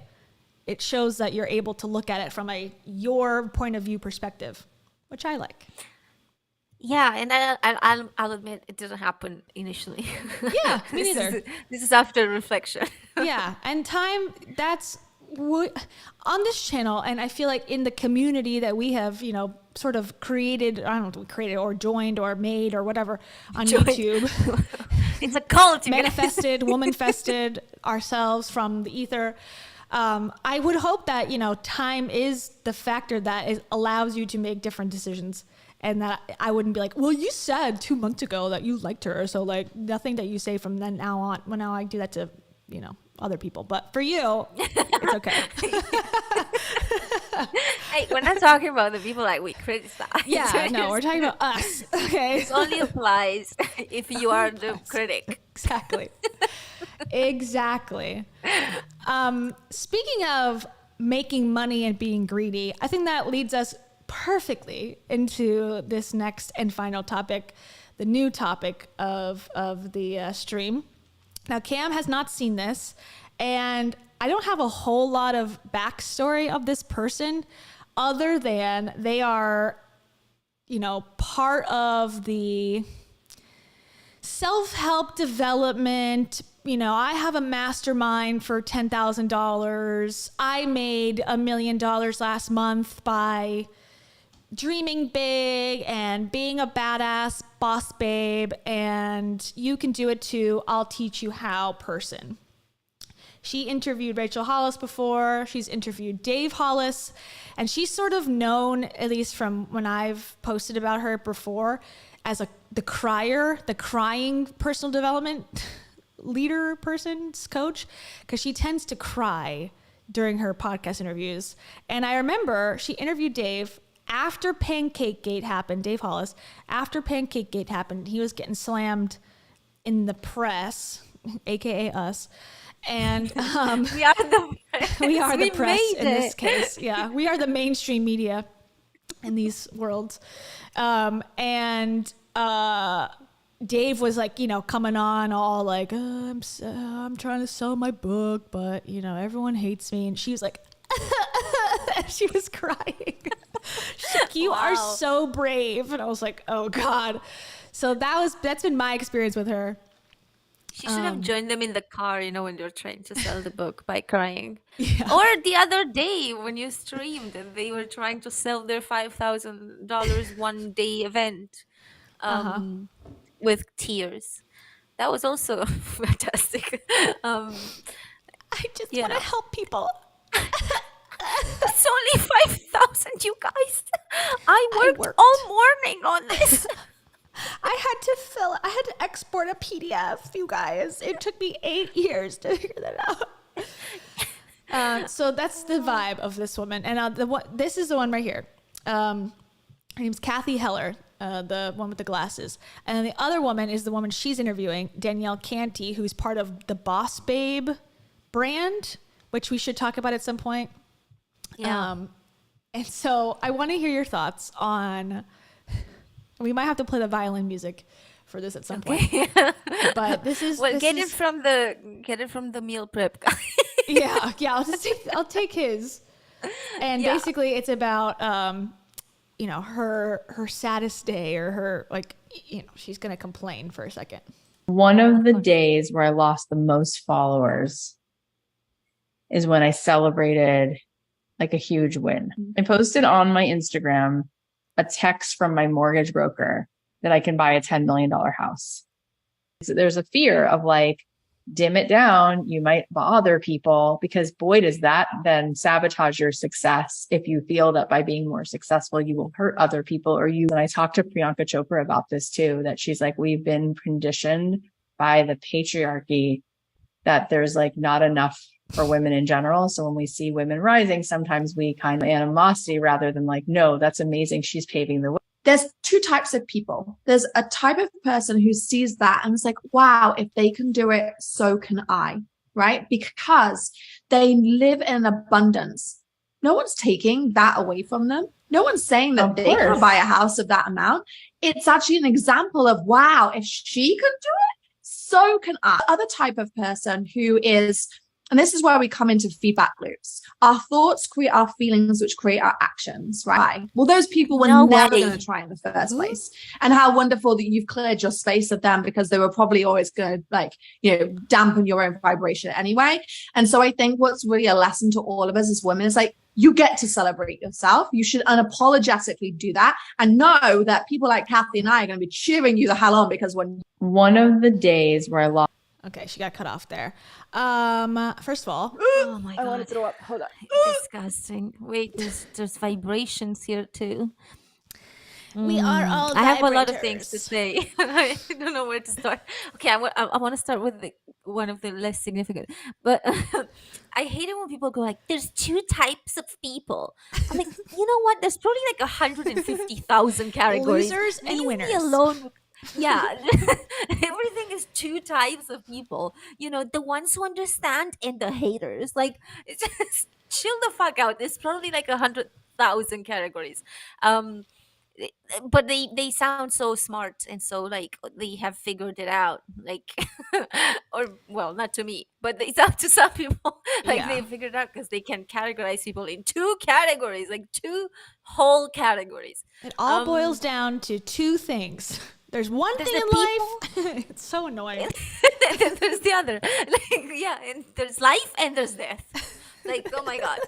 Which one are you? Okay. Tell me now, or else. Sorry for the rant, but like that is, it's been on my mind lately. So I like it. Go for it. Go off, queen. But like, people, I feel like the self-help industry has, aside from Jenna Kutcher, who has realized, you know, the toxic positivity and the hustle culture thing is no longer trending. She's realized it. I'll give her credit for it. She realized it. She put it in her book. She's like against morning routines. She's against toxic positivity. She's against like the hustle culture. She's all about the rest. And while it was annoying to read that book, I do appreciate that it's going against hustle culture, because that is fucking awful. But the rest of the people in the self-help industry have not quite caught on to this little gem of knowledge, even though Jenna has made sure to tell them. She's gone on all of the interviews to tell them about rest. It's like, girlies, the messaging has changed. Yeah, and that's the thing. It's like, it comes hand in hand with, it's the same reason why, like, Andrew Tate was famous, you know, because he's got Bugattis, he's got money, he's got whatever. Bugattis. I love how he says that. What color is your Bugatti? Bugatti. Yeah. And I feel like you can't blame people for not wanting to support you once they see very clearly you need no support. Like, yeah.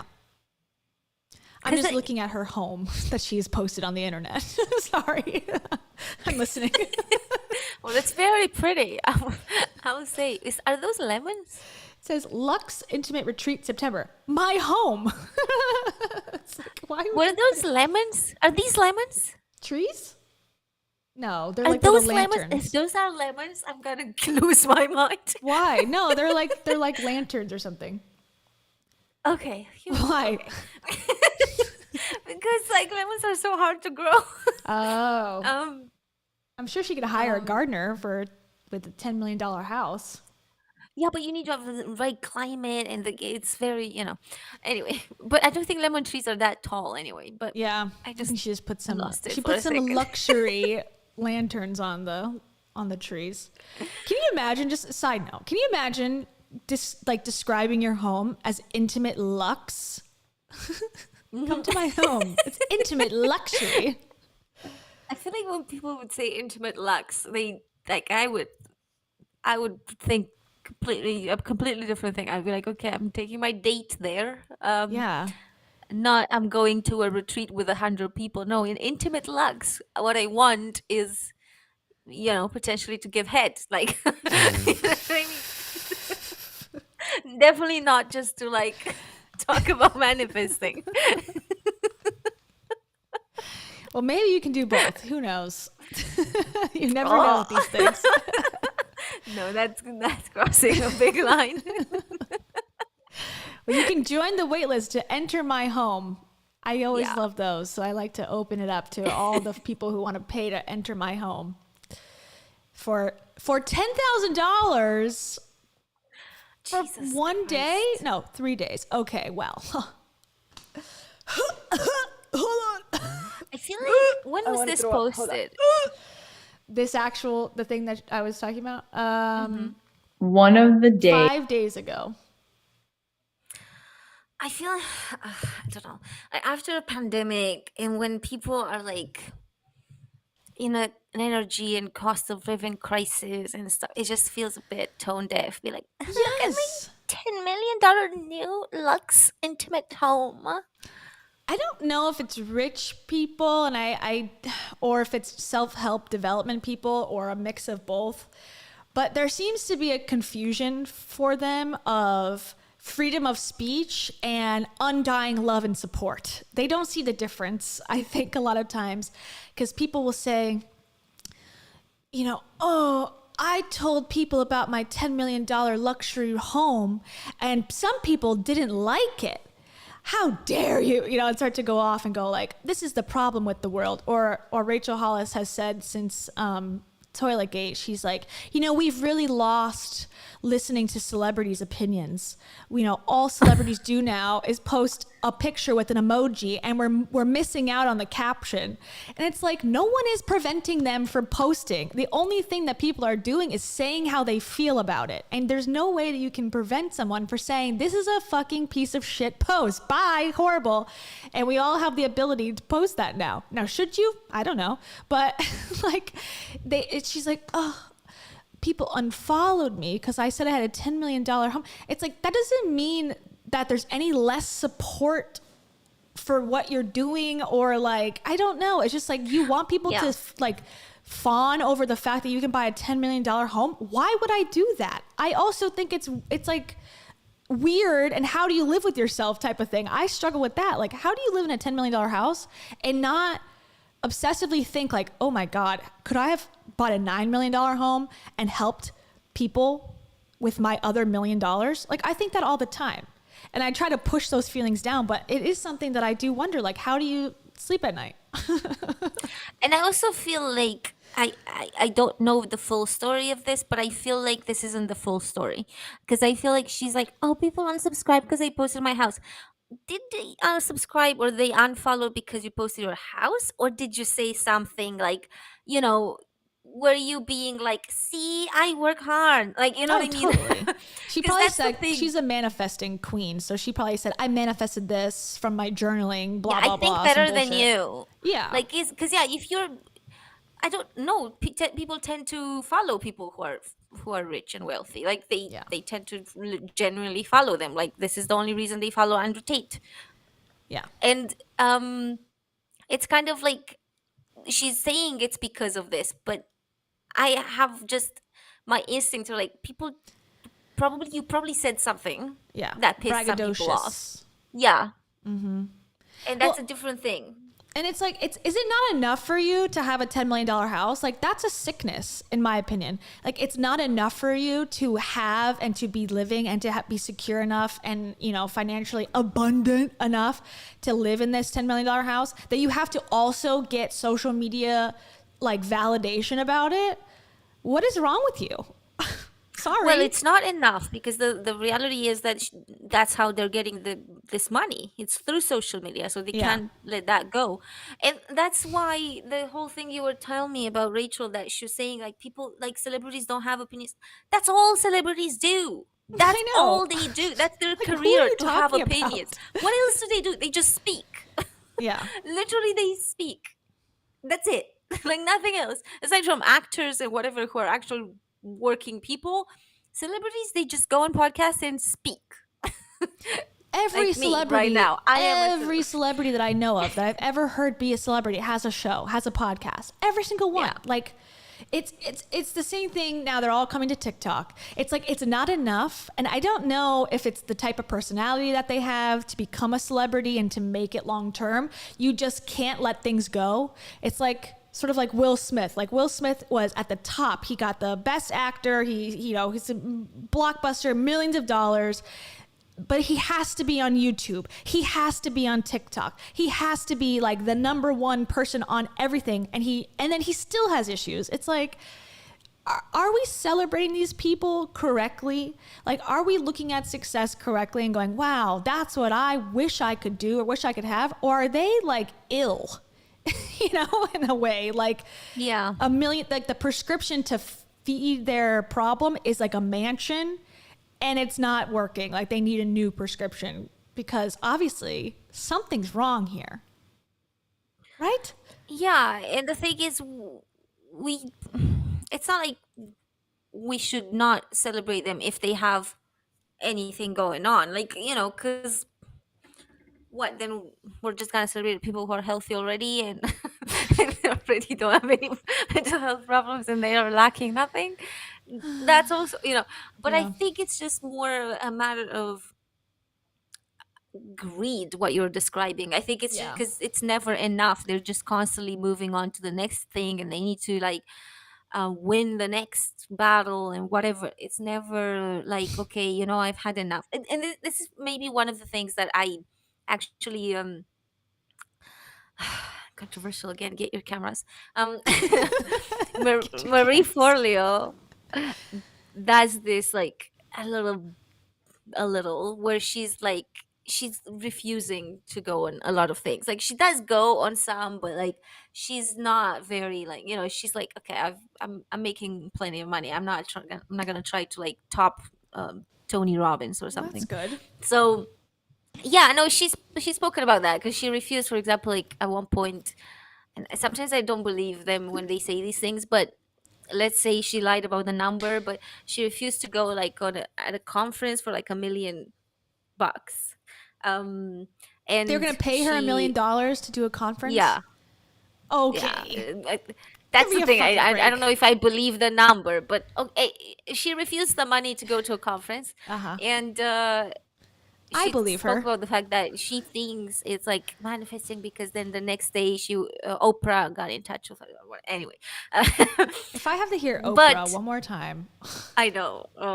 But I think I liked that. I liked hearing that she was not like, and she's gone on like Eric Worre stuff, but who's like a network marketing guy, but she's not doing like, if you look at Jenna Kutcher now, she's doing like doTERRA.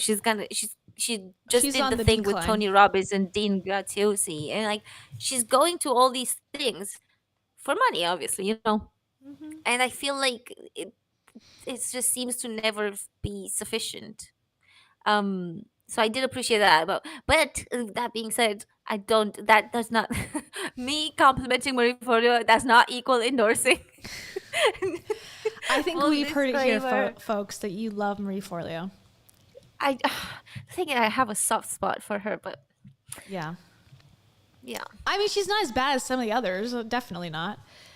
Does Marie Forleo have her own currency? Her own form of currency? What? Apparently, Kathy does. I just saw this on her page. With your $10,000 purchase, you also get 1,000 Kathy cash. What is that? To put towards it. It's like a gift card. Like, I'll give you $1,000 towards my next $10,000 program.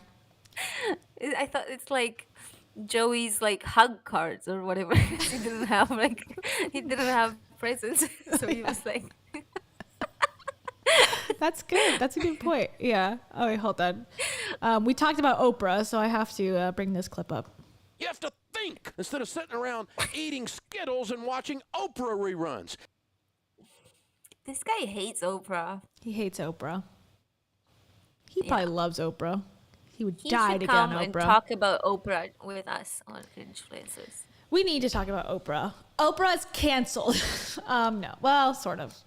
She's fine, but she's done a lot of damage innocently, I think, or meaning to. Yeah, but at which point is ignorance like a choice when you're like a talk show host? Probably. Do you not do your due diligence? Do you not do your research? I feel like She if you- likes it. That's the problem. It's same with Ellen. She likes the cringe shit, you know? So she's going to be biased for it, you know? Because if you're into it, if you like Tony Robbins, you know, having a Tony Robbins-like figure on your show is going to be, oh, yeah, great, bring him on. Yeah. Wonderful. Oh, this guy murdered people in a tent? Yeah. Yeah, that. Okay, I agree. But at the same time, don't fucking push them so hard. Like, I just, agree. You I know, agree. be like, by the way, this guy killed someone. You guys, Well, I don't think she had him on, to be fair, totally. after that, but yeah. No, that's true. That's true. She always gets the worst people. She identifies the people with the worst potential. It's like, ooh, amazing. And then 10 years later, they turn out to be like, you know, what's his name? Joao de Deus. And who? No, I don't think he went. John of God. Oh. I don't know. Yeah, probably. He's probably there at some point. I don't know. Eckhart Tolle was on there. She did a whole show about Eckhart Tolle and did like a whole thing where you could call in, and I think Oprah was victim to being at the turn of the century and on TV before, during, and towards the end of, like, not even the end of, but like the internet revolution. You know, she was on in the 80s. There was no fact checking other than going to like the library or asking an expert. Was still on the air when Google was there, was still on the air when, you know, I think YouTube even started and other platforms. So, you know, she just went off of, I think, of her laurels of, yeah, like, this is fine. Like, this person has a website. Okay, they have a book. They're credible. And then she never updated the way of checking, like, hey, is this person a scam artist? Are they insane? I don't know. Yeah.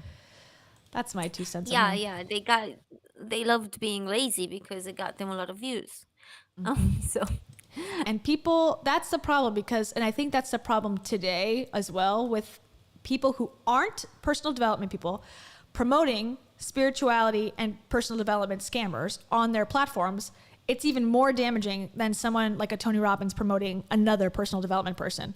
Like someone who is not affiliated with the industry, but is warm to it, like an Oprah, or likes it or enjoys it personally and is now promoting them on their podcast. It drives me insane to no end. Yeah. Logan Paul just had Tony Robbins on his podcast. Well, not just, like a few months ago. Yeah.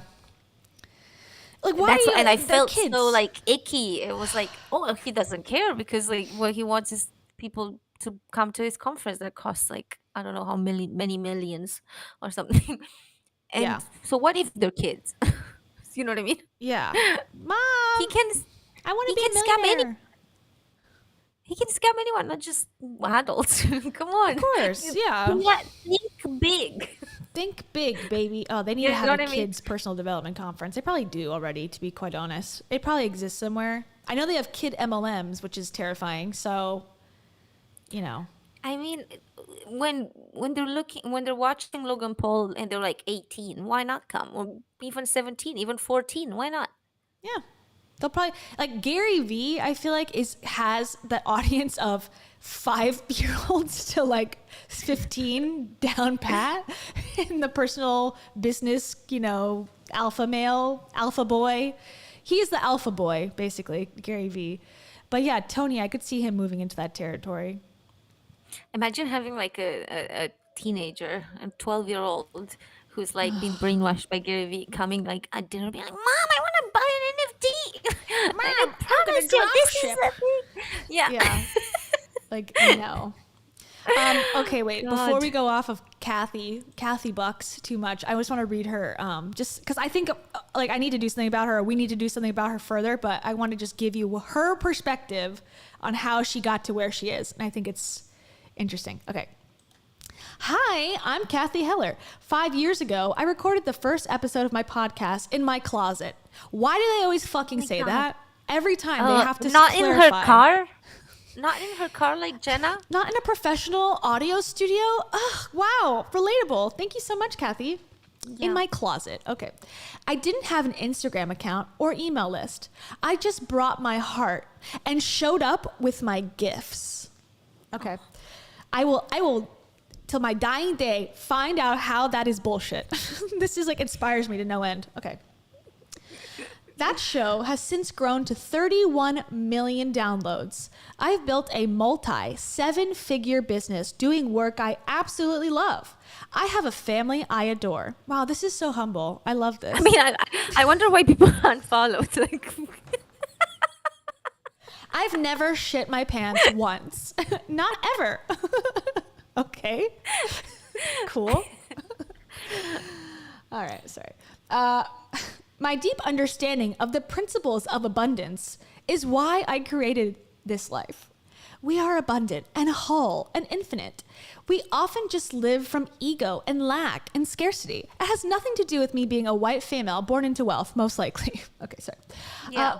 We are living in a constrained illusion rather than the truth of what already is. We need to stop telling the same narrative and start telling the story of the truth of who we are and what is right here available to us.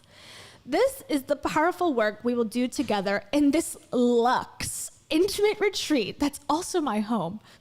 So you crack open in the most beautiful way and allow your radiant light to shine brighter than ever before. It's time to align with the most delicious life imaginable. Join the waitlist. I'm going to join right now. wow. Yeah. So if you're available next week, you got 10 Next extra grand. week, oh my God, 10 grand. I don't know if my credit card can, like my limits are like 900 or something. So Well, I think we could probably afford the comedy show with her husband. I think if we work for like 2 years straight, yeah, and you guys help us with some super chats, yeah, send us we 10,000 can super go chats. to the Lux Intimate. This is only $20, so. Oh, okay. We can go to She has this. like a. Is this like a virtual one or? This is comedy show at the Improv with my husband and me. Oh my God, they're like a funny couple.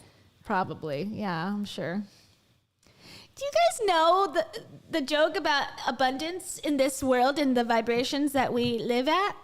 Isn't it funny how people say that they don't have abundance? I don't know. I cannot imagine how horrible it would be. Have you guys heard about these people who think that money is scarce?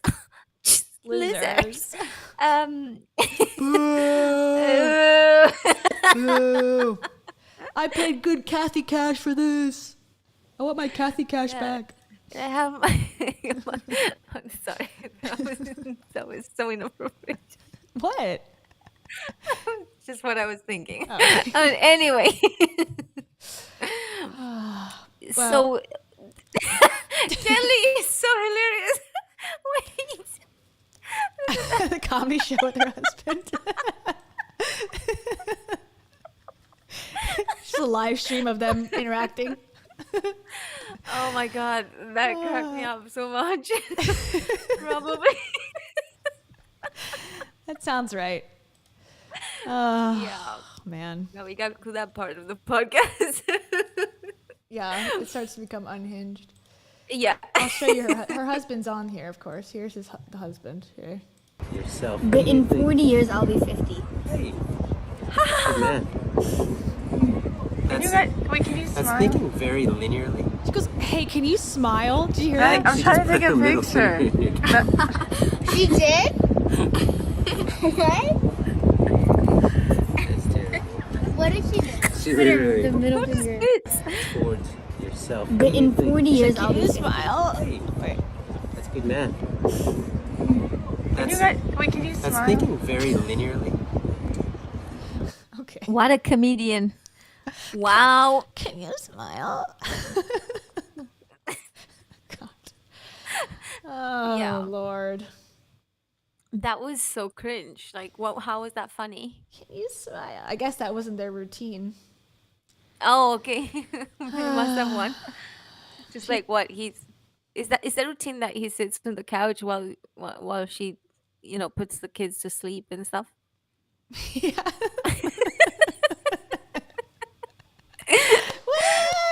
Yay! Doing the bare minimum. Well done. Look, honey. I'm funny.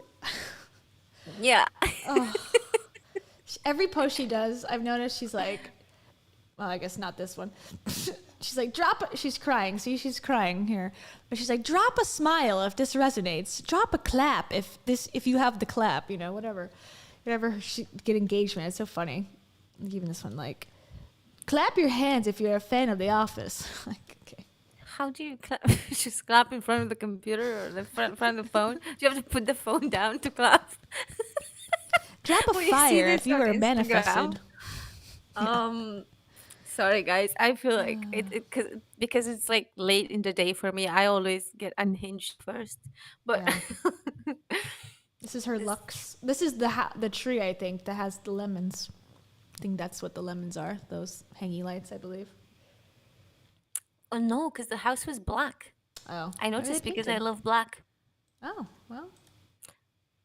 You should take a tour of it. You got 10 grand? Oh yeah, maybe she will give us a tour. Hi, we want to do we have an award-winning 7-figure podcast as well. The figures are 0.0000, but those are figures, right? The thing with like people like this is so annoying because when you have a product that is so expensive and it takes like 5 minutes of work, you get like one customer and you're set for like You're good. you know what I mean? Like Yeah. I'm sure that her life is expensive, but like if you get like 10 customers, you're fine. If I get 10 customers or 10 people buying my merch, I get 50 quid. I think You need to believe in yourself more, Cam. You need to value yourself. my merch now costs 10 grand. Charge your worth. Bitch. I wonder if Teespring will allow me to put 10 grand on a t-shirt. What is money anyways, when you really think about it? It's just an exchange of energy from one source to another. So 10,000 sounds good, right? Yeah, that's the value of my t-shirt.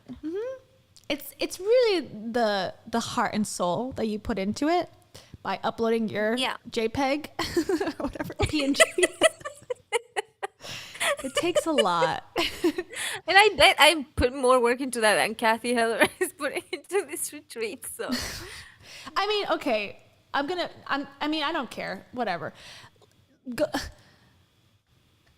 is this? 1080p? This is like 460p quality. Get a camera. Like, this is a 7-figure business owner who makes video content. Like, it drives me insane. Get a camera. This is blurry as hell. do we believe these people? That's the thing. I'm curious about.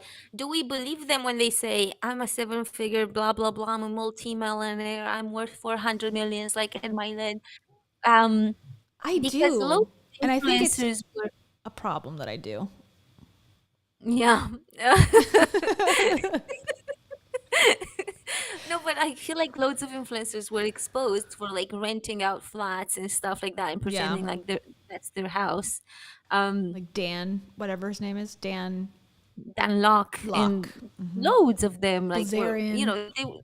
some of those like luxury flats in LA, whatever, were like purposely put on the websites or whatever. I don't remember which ones, but they were purposely put on there for that purpose, so that people can just like hire it, take some pictures with it, and then get the fuck out of it. Yeah.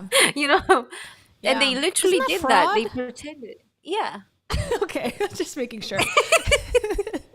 Yeah, I'm pretty sure that's illegal technically, especially if you're selling from that perspective of like. But Dean Graziosi has admitted it many times that he was writing a book like How to Be a Millionaire while he was like living in his car. So isn't that fraud? But I guess it's like, well, I didn't say I was a millionaire at that time. I guess you could get out of it. But I mean, the insinuation's there. I don't think they care because nobody's like coming after them. So, you know. I always wondered too, like 7 figures, like that means $1 million, right? But if you did, if you made $10,000, that's that's 5 figures. If you put like, 0.00, I didn't make any sense from this. Is that technically 7 figures? Because if that's the case, I'm a 7-figure earner, baby. I mean, the amount of cents in my bank account, you guys will be no sense. Shocked. Lots of sense. Also no sense. Yeah. But they also do this thing where they take pictures in jets. And I believe 100% those are like sets. And that you could just go on this set and there's a photographer taking pictures of these people pretending to be on a jet. There's a documentary on Hulu or Amazon Prime. It's called like Influence or something. And they have a place in LA where it's like an actual studio set and people rent it out. Influencers rent it out. And it's like a private jet setup. It's like open. And you guys, you could film like a short film in there too, or like a film in there. But yeah, he said that they had people coming in there taking pictures and stuff. Yeah. And I believe Natasha Graziano would be in one of those. Oh. Like, 100%. Yes. Love and her. I feel like that's why sometimes I wonder, like, I make hundreds of millions. Like, I think it's bullshit sometimes. I generally, like, I'm sure that they make some money. I'm not saying they're not making money because clearly I can see that. I saw them buying Dean Graziosi's bullshit thing that is just an upsale thing that cost $997. So I know that people buy that stuff. But at the same time, I don't know if they're making that much money as they say. Yeah, I don't know. I do wonder that. I think it's a confidence issue for me. I'm like, well, they must be, and I must not be. And it's just a way to like confirm my own beliefs about money. So I'm not the person to ask like for good authority because I literally talked about that for an hour today in therapy about my issues with money and where it comes from and all that. So I am not primed and ready. But if you know where it comes from, you're already like one step ahead. Well, I don't know where it comes from yet. I have an idea. I have a prediction, but I need like 6 more years of intensive to truly come to grips with it. But I feel like, I don't know. I just, even if I did have 7 figures, I would never, ever, ever say it in this way. I couldn't. I would throw up. That's the thing. That's the thing that I... Sorry. My bad. No, play it. Sorry. I didn't even mean to click it. I was clicking the back button, but it sort of is appropriate. Their building's bigger than yours, and their furniture's nicer than yours. Yeah. That's Cat's Kelly. But that's the thing I feel like with people who are comfortable and confident in their financial situation, they don't need to go around every day be like, I have money. Like I feel like with people like Andrew Tate, there's some sort of insecurity about it because he grew up poor. That's why you have to like say it to everyone and just like almost like to say like, well, look, I'm worth something, you know, like, because like you deep down you don't feel like you're worth anything. So I think that's where it is coming from, and I think this is why there's this difference in mentality between like people who are like old money who just don't feel like they have to advertise it and just like tell you all the time that they have money. But with these like scammers, it's like a different thing because they've made it their work. They have to go into all these.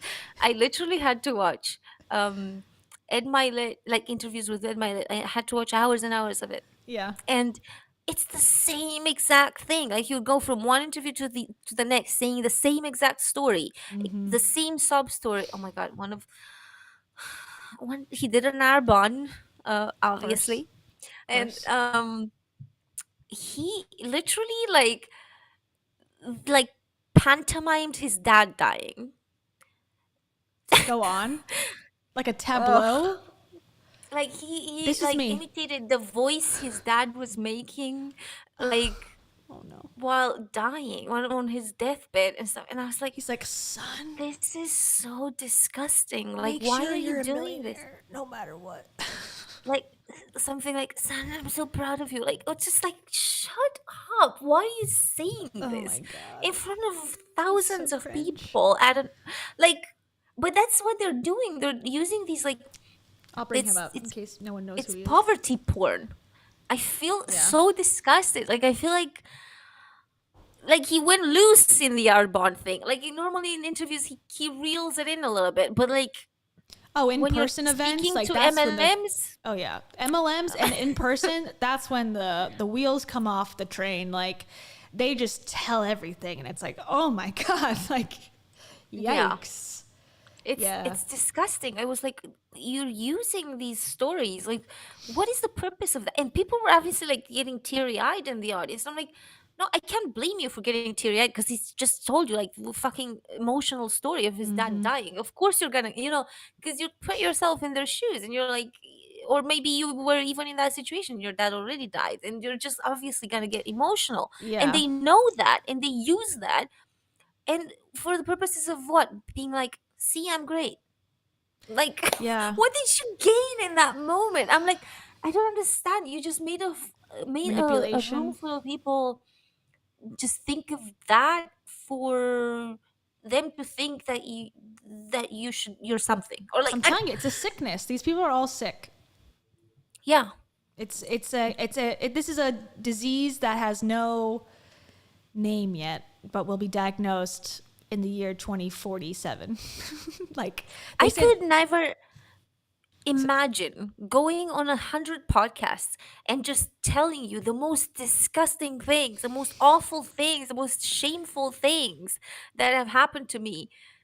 Maybe they did, though. Like, maybe they didn't. Oh, and I bought an island, by the way. And like, just I know. Leave me alone. I cannot believe I'm so mad with this guy. I'm so mad with him. Well, he's an MLM guy, right? He like started from the MLM, so he's MLM friendly for sure. I was just thinking, like, okay, I don't know about the dad story, but like, what if the dad, like, I can imagine if you were running an MLM or having a team, the best last words from your dying parent would be like, just make sure to bring the team, add more to the team. That's my wish. Just keep recruiting, son. So here I am. Who wants to join me in honor of my dead father, Eddie Sr.? And then he has to look at you in the eye, and you're like, oh, I'm actually busy. Oh, you don't respect my father's wishes? Okay. Put more pressure on you. Literally, they manipulate people in the most like disgusting ways. I'm just no shame. I'm so and it ends up with look how great I am. Like, that's like literally, because like once you're on that stage, I'm assuming they paid you to be there, right? Arbonne, yeah, definitely. So if they paid you, why do you already need to be like, once you're on stage, to be like, look how great I am because my dad said it to me when he was dying? Like, I always find it, and this is sort of, I probably already took it too far with the dad joke, but like one thing that I find to be cringe, and I'm very sorry if this offends everybody, start your recordings now, as Cam would say. I tend to have a problem with someone who goes, and sort of it was brought up, and I guess maybe I even got it more like confirmed when Bo Burnham touched on it in his special on Netflix, Inside, where he's doing the Instagram girls or whatever scene. And he's like, he's doing the caption. He's like, and to my mom who's dead, I miss you. I love you. And I just bought a new apartment. You would be so proud of me. I have the best job I've ever had in my life. And now I have, $1 million in the bank. And then like, so in the shot, the Instagram like format that he's in starts to expand when he's talking about like, I miss my mom and it makes me sad that she's passed on. But then it goes back into the Instagram form when it's like, she'd be so proud of me because I bought this apartment and I've done all these amazing things. I find it weird when we take tragedy and then put that toxic positivity twist on it to then boost ourselves up, because look at how great I've turned out despite tragedy. It grosses me out. I don't like it. It's like the tragedy is horrible. Let's just stay there, as opposed to, but it's better because I became a millionaire. It's like, ugh. And it's also exploiting that tragedy. It's exploiting that for gain. I don't know, likes. For likes, because that they're buying anyways. Thank you. Oh, and my mom died. By the way, you want to buy my $5,000 one day retreat? Like it sounds it's like named after that. my mom. Except you're making it even cheaper because you're just asking for likes. It's like, oh, yeah. Thank you, Sahari. Monster. Thank you. Sent a super sticker. Oh, a purple cat. Sarai. $499 is. That's suspiciously like $500. This is amazing. Wow. When these influencers do these cringe posts, I say, somebody ought to smack you. Yeah. Dave Ramsey, huh? He's the new. Kayla's like dealing with like. Oh. We'll be cut off air immediately. Yeah. Another blurry camera. God. Yeah. I had a really big week, and so today I was not in my A game energy wise. This is where you separate those. So if you woke up today, okay, sorry, just reading this. He's just so annoying. I can't wait to like finish this video so that I don't have to see his face because I'm so pissed off. Yeah, and after seeing the Arbonne thing, I'm like, you bought his book? I haven't read it. Well, not for the okay. Not unironically. I bought it to do a video eventually. The Power of One More? Yes, I have it. He's been plugging this for like 2 years. It worked. I thought it's new. I thought it's new. This has been going on these podcasts. Being like, my book. And so I was like, oh, is this a new book? And then I saw videos from like years ago when he was still pushing The Power of One More. Look who it is. Look who's in the elbow. Who's in the elbow crack of this photo? Go Jenna away. Kutcher, everybody. But the reason why he told the dad's story is because of this book, because apparently his dad pushed the Power of One More thing. So It's you a might very hear the on story brand of to the MLM. dad. I don't know how he's gonna like make the voices in the book, but he's gonna do it somehow. I can't imagine. Jeez. This is interesting. It was disgusting. Lighting. It was disgusting. Yikes. I generally felt like I needed a shower after that. Yeah, I'm sort of afraid to watch it. I hate these two where they just take a random viral video and go, can you imagine this? This is totally me. Okay. Yeah. Cool. Wonderful. Sorry for. I feel like I brought everyone down with this story, but I just got so pissed. It's all right. It's the end. Ugh. Yeah. Hustling and yeah. I hate that word. If I never have to hear the word seasons again, it'll be too soon. Hey, not yet. Jenna Kutcher's on a row. She's in a season. Yeah, she's been in loads of seasons. Yeah. You know, seasons come back again, right? Yeah, I was gonna say happy fall, everyone. It's like the 1st of September. Seasons are a cycle. Yearly. The rise, the fall, the return, the re-rise, the rise again. Oh, don't fire your team yet. Okay, I'll keep them. They're hired. Yeah. Anyways, so that's it. That's all we got. That's it for now. That's all we had. We had less, but we somehow managed to go into a rant about it. Sorry about that. As Heidi Powell would say, less is more. She's famous for that. She's also famous for saying this. I have to go do a potty. Oh my god. I heard it on your live stream. What on, what on earth is going on? Like, who are these influencers? Why are they so weird? Does Dave have to do a potty though? I don't have to go do a potty. At least he doesn't have to do a potty. I'm getting so like over the policies. Like I have no more. I don't have it in me anymore. I'm struggling. I'm struggling. You are gonna marry Dave Hollis. You wouldn't struggle anymore if you What? married Dave Hollis. Wait, is she manifesting? This is her affirmations, her daily Woman affirmations. You are gonna marry Dave Hollis.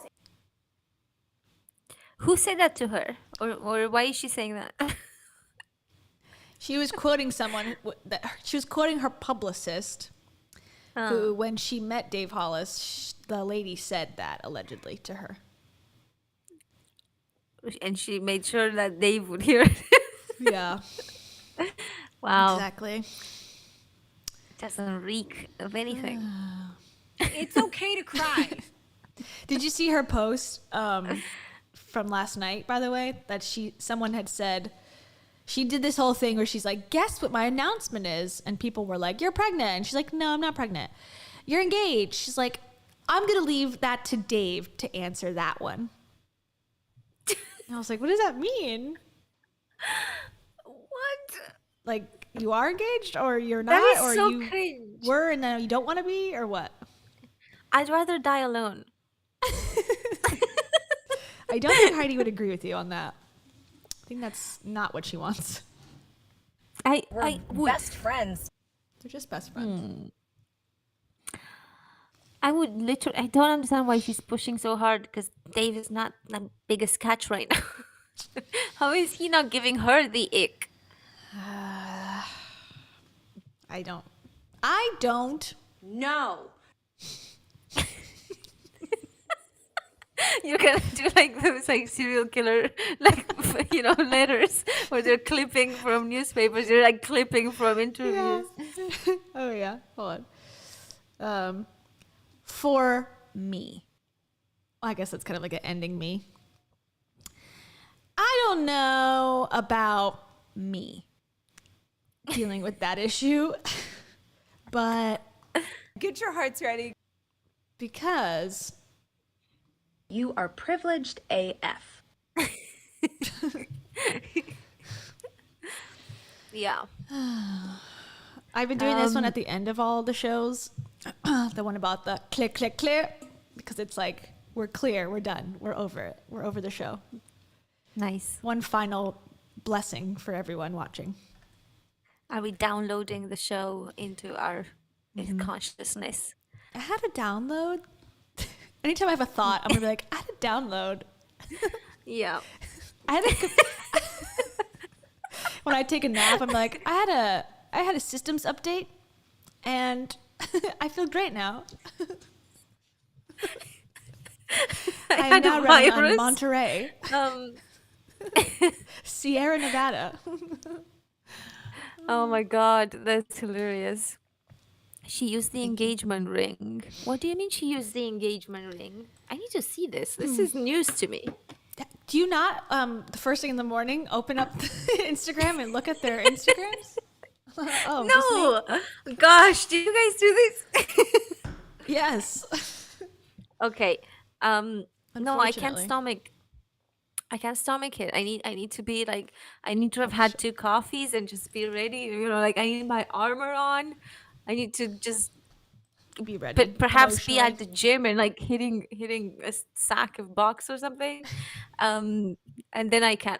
They genuinely like trigger me a little bit. So I'm just. Yeah, I can see that.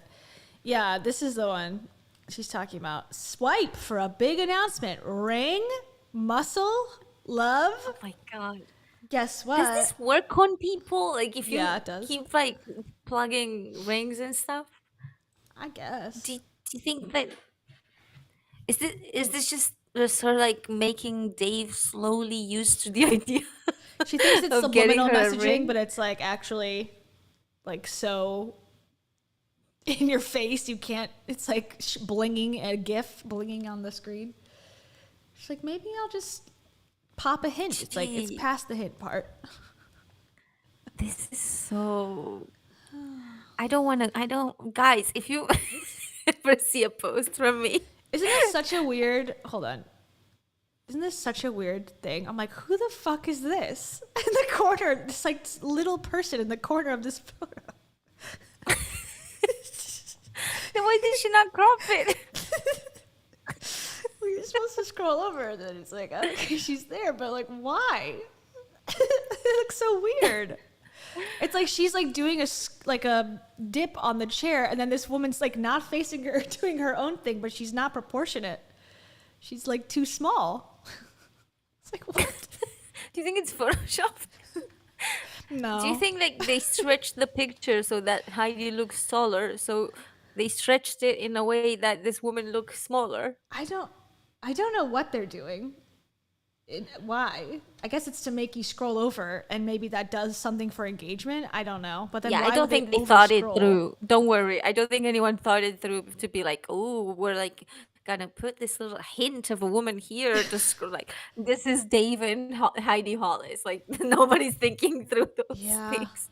Because it's like, oh, is there a way to cut off half of a woman's body in the group photo? Yeah? Okay, let's do that. And then include it in the photo previous. Like, why? I don't get it. She has nice muscles, Heidi, but yeah. I feel like there's some Photoshop going on here. I don't know. I don't feel like she looks like this. Well, if she looked, that would be pretty impressive. True. But Maybe no, she does. she's fit. She's fit. She looks great. I would love to have someone. I've been working for 8 months, and got I fit. can barely see it in the shower. When I look really hard and I flex really hard, I'm like, oh, maybe it's there. Are you doing your daily hip thrusts or? No, I'm okay. My glutes are pretty naturally plump, so I think I need to work out on the rest of it. You know, like Yeah. all the rest of my muscles aside from my ass. That one doesn't need to grow. good. It's fine. I'm good. Yeah. Yeah. It's too well, big already. Don't follow Heidi because there's really only that group of muscles being worked at any given time. Yeah, that's probably also some sort of insecurity. Yeah. Because I can tell you, as someone who's never had a problem in that area, I don't need to show it on social media all the time. There you go. Just like, you know, thank you. I got it from my mama, you know. Turns out you can have a full life without putting it all on social media. Turns out. Yeah, can you believe it? I can't believe it. Okay. Yeah. So you ready to clear out of here? Let's clap. All right. I think we're done with the show. Thanks for being here, everybody. Clear. May all the demons in your Downloaded. life be downloaded. Downloaded straight into your hearts. Right into your heart chakra.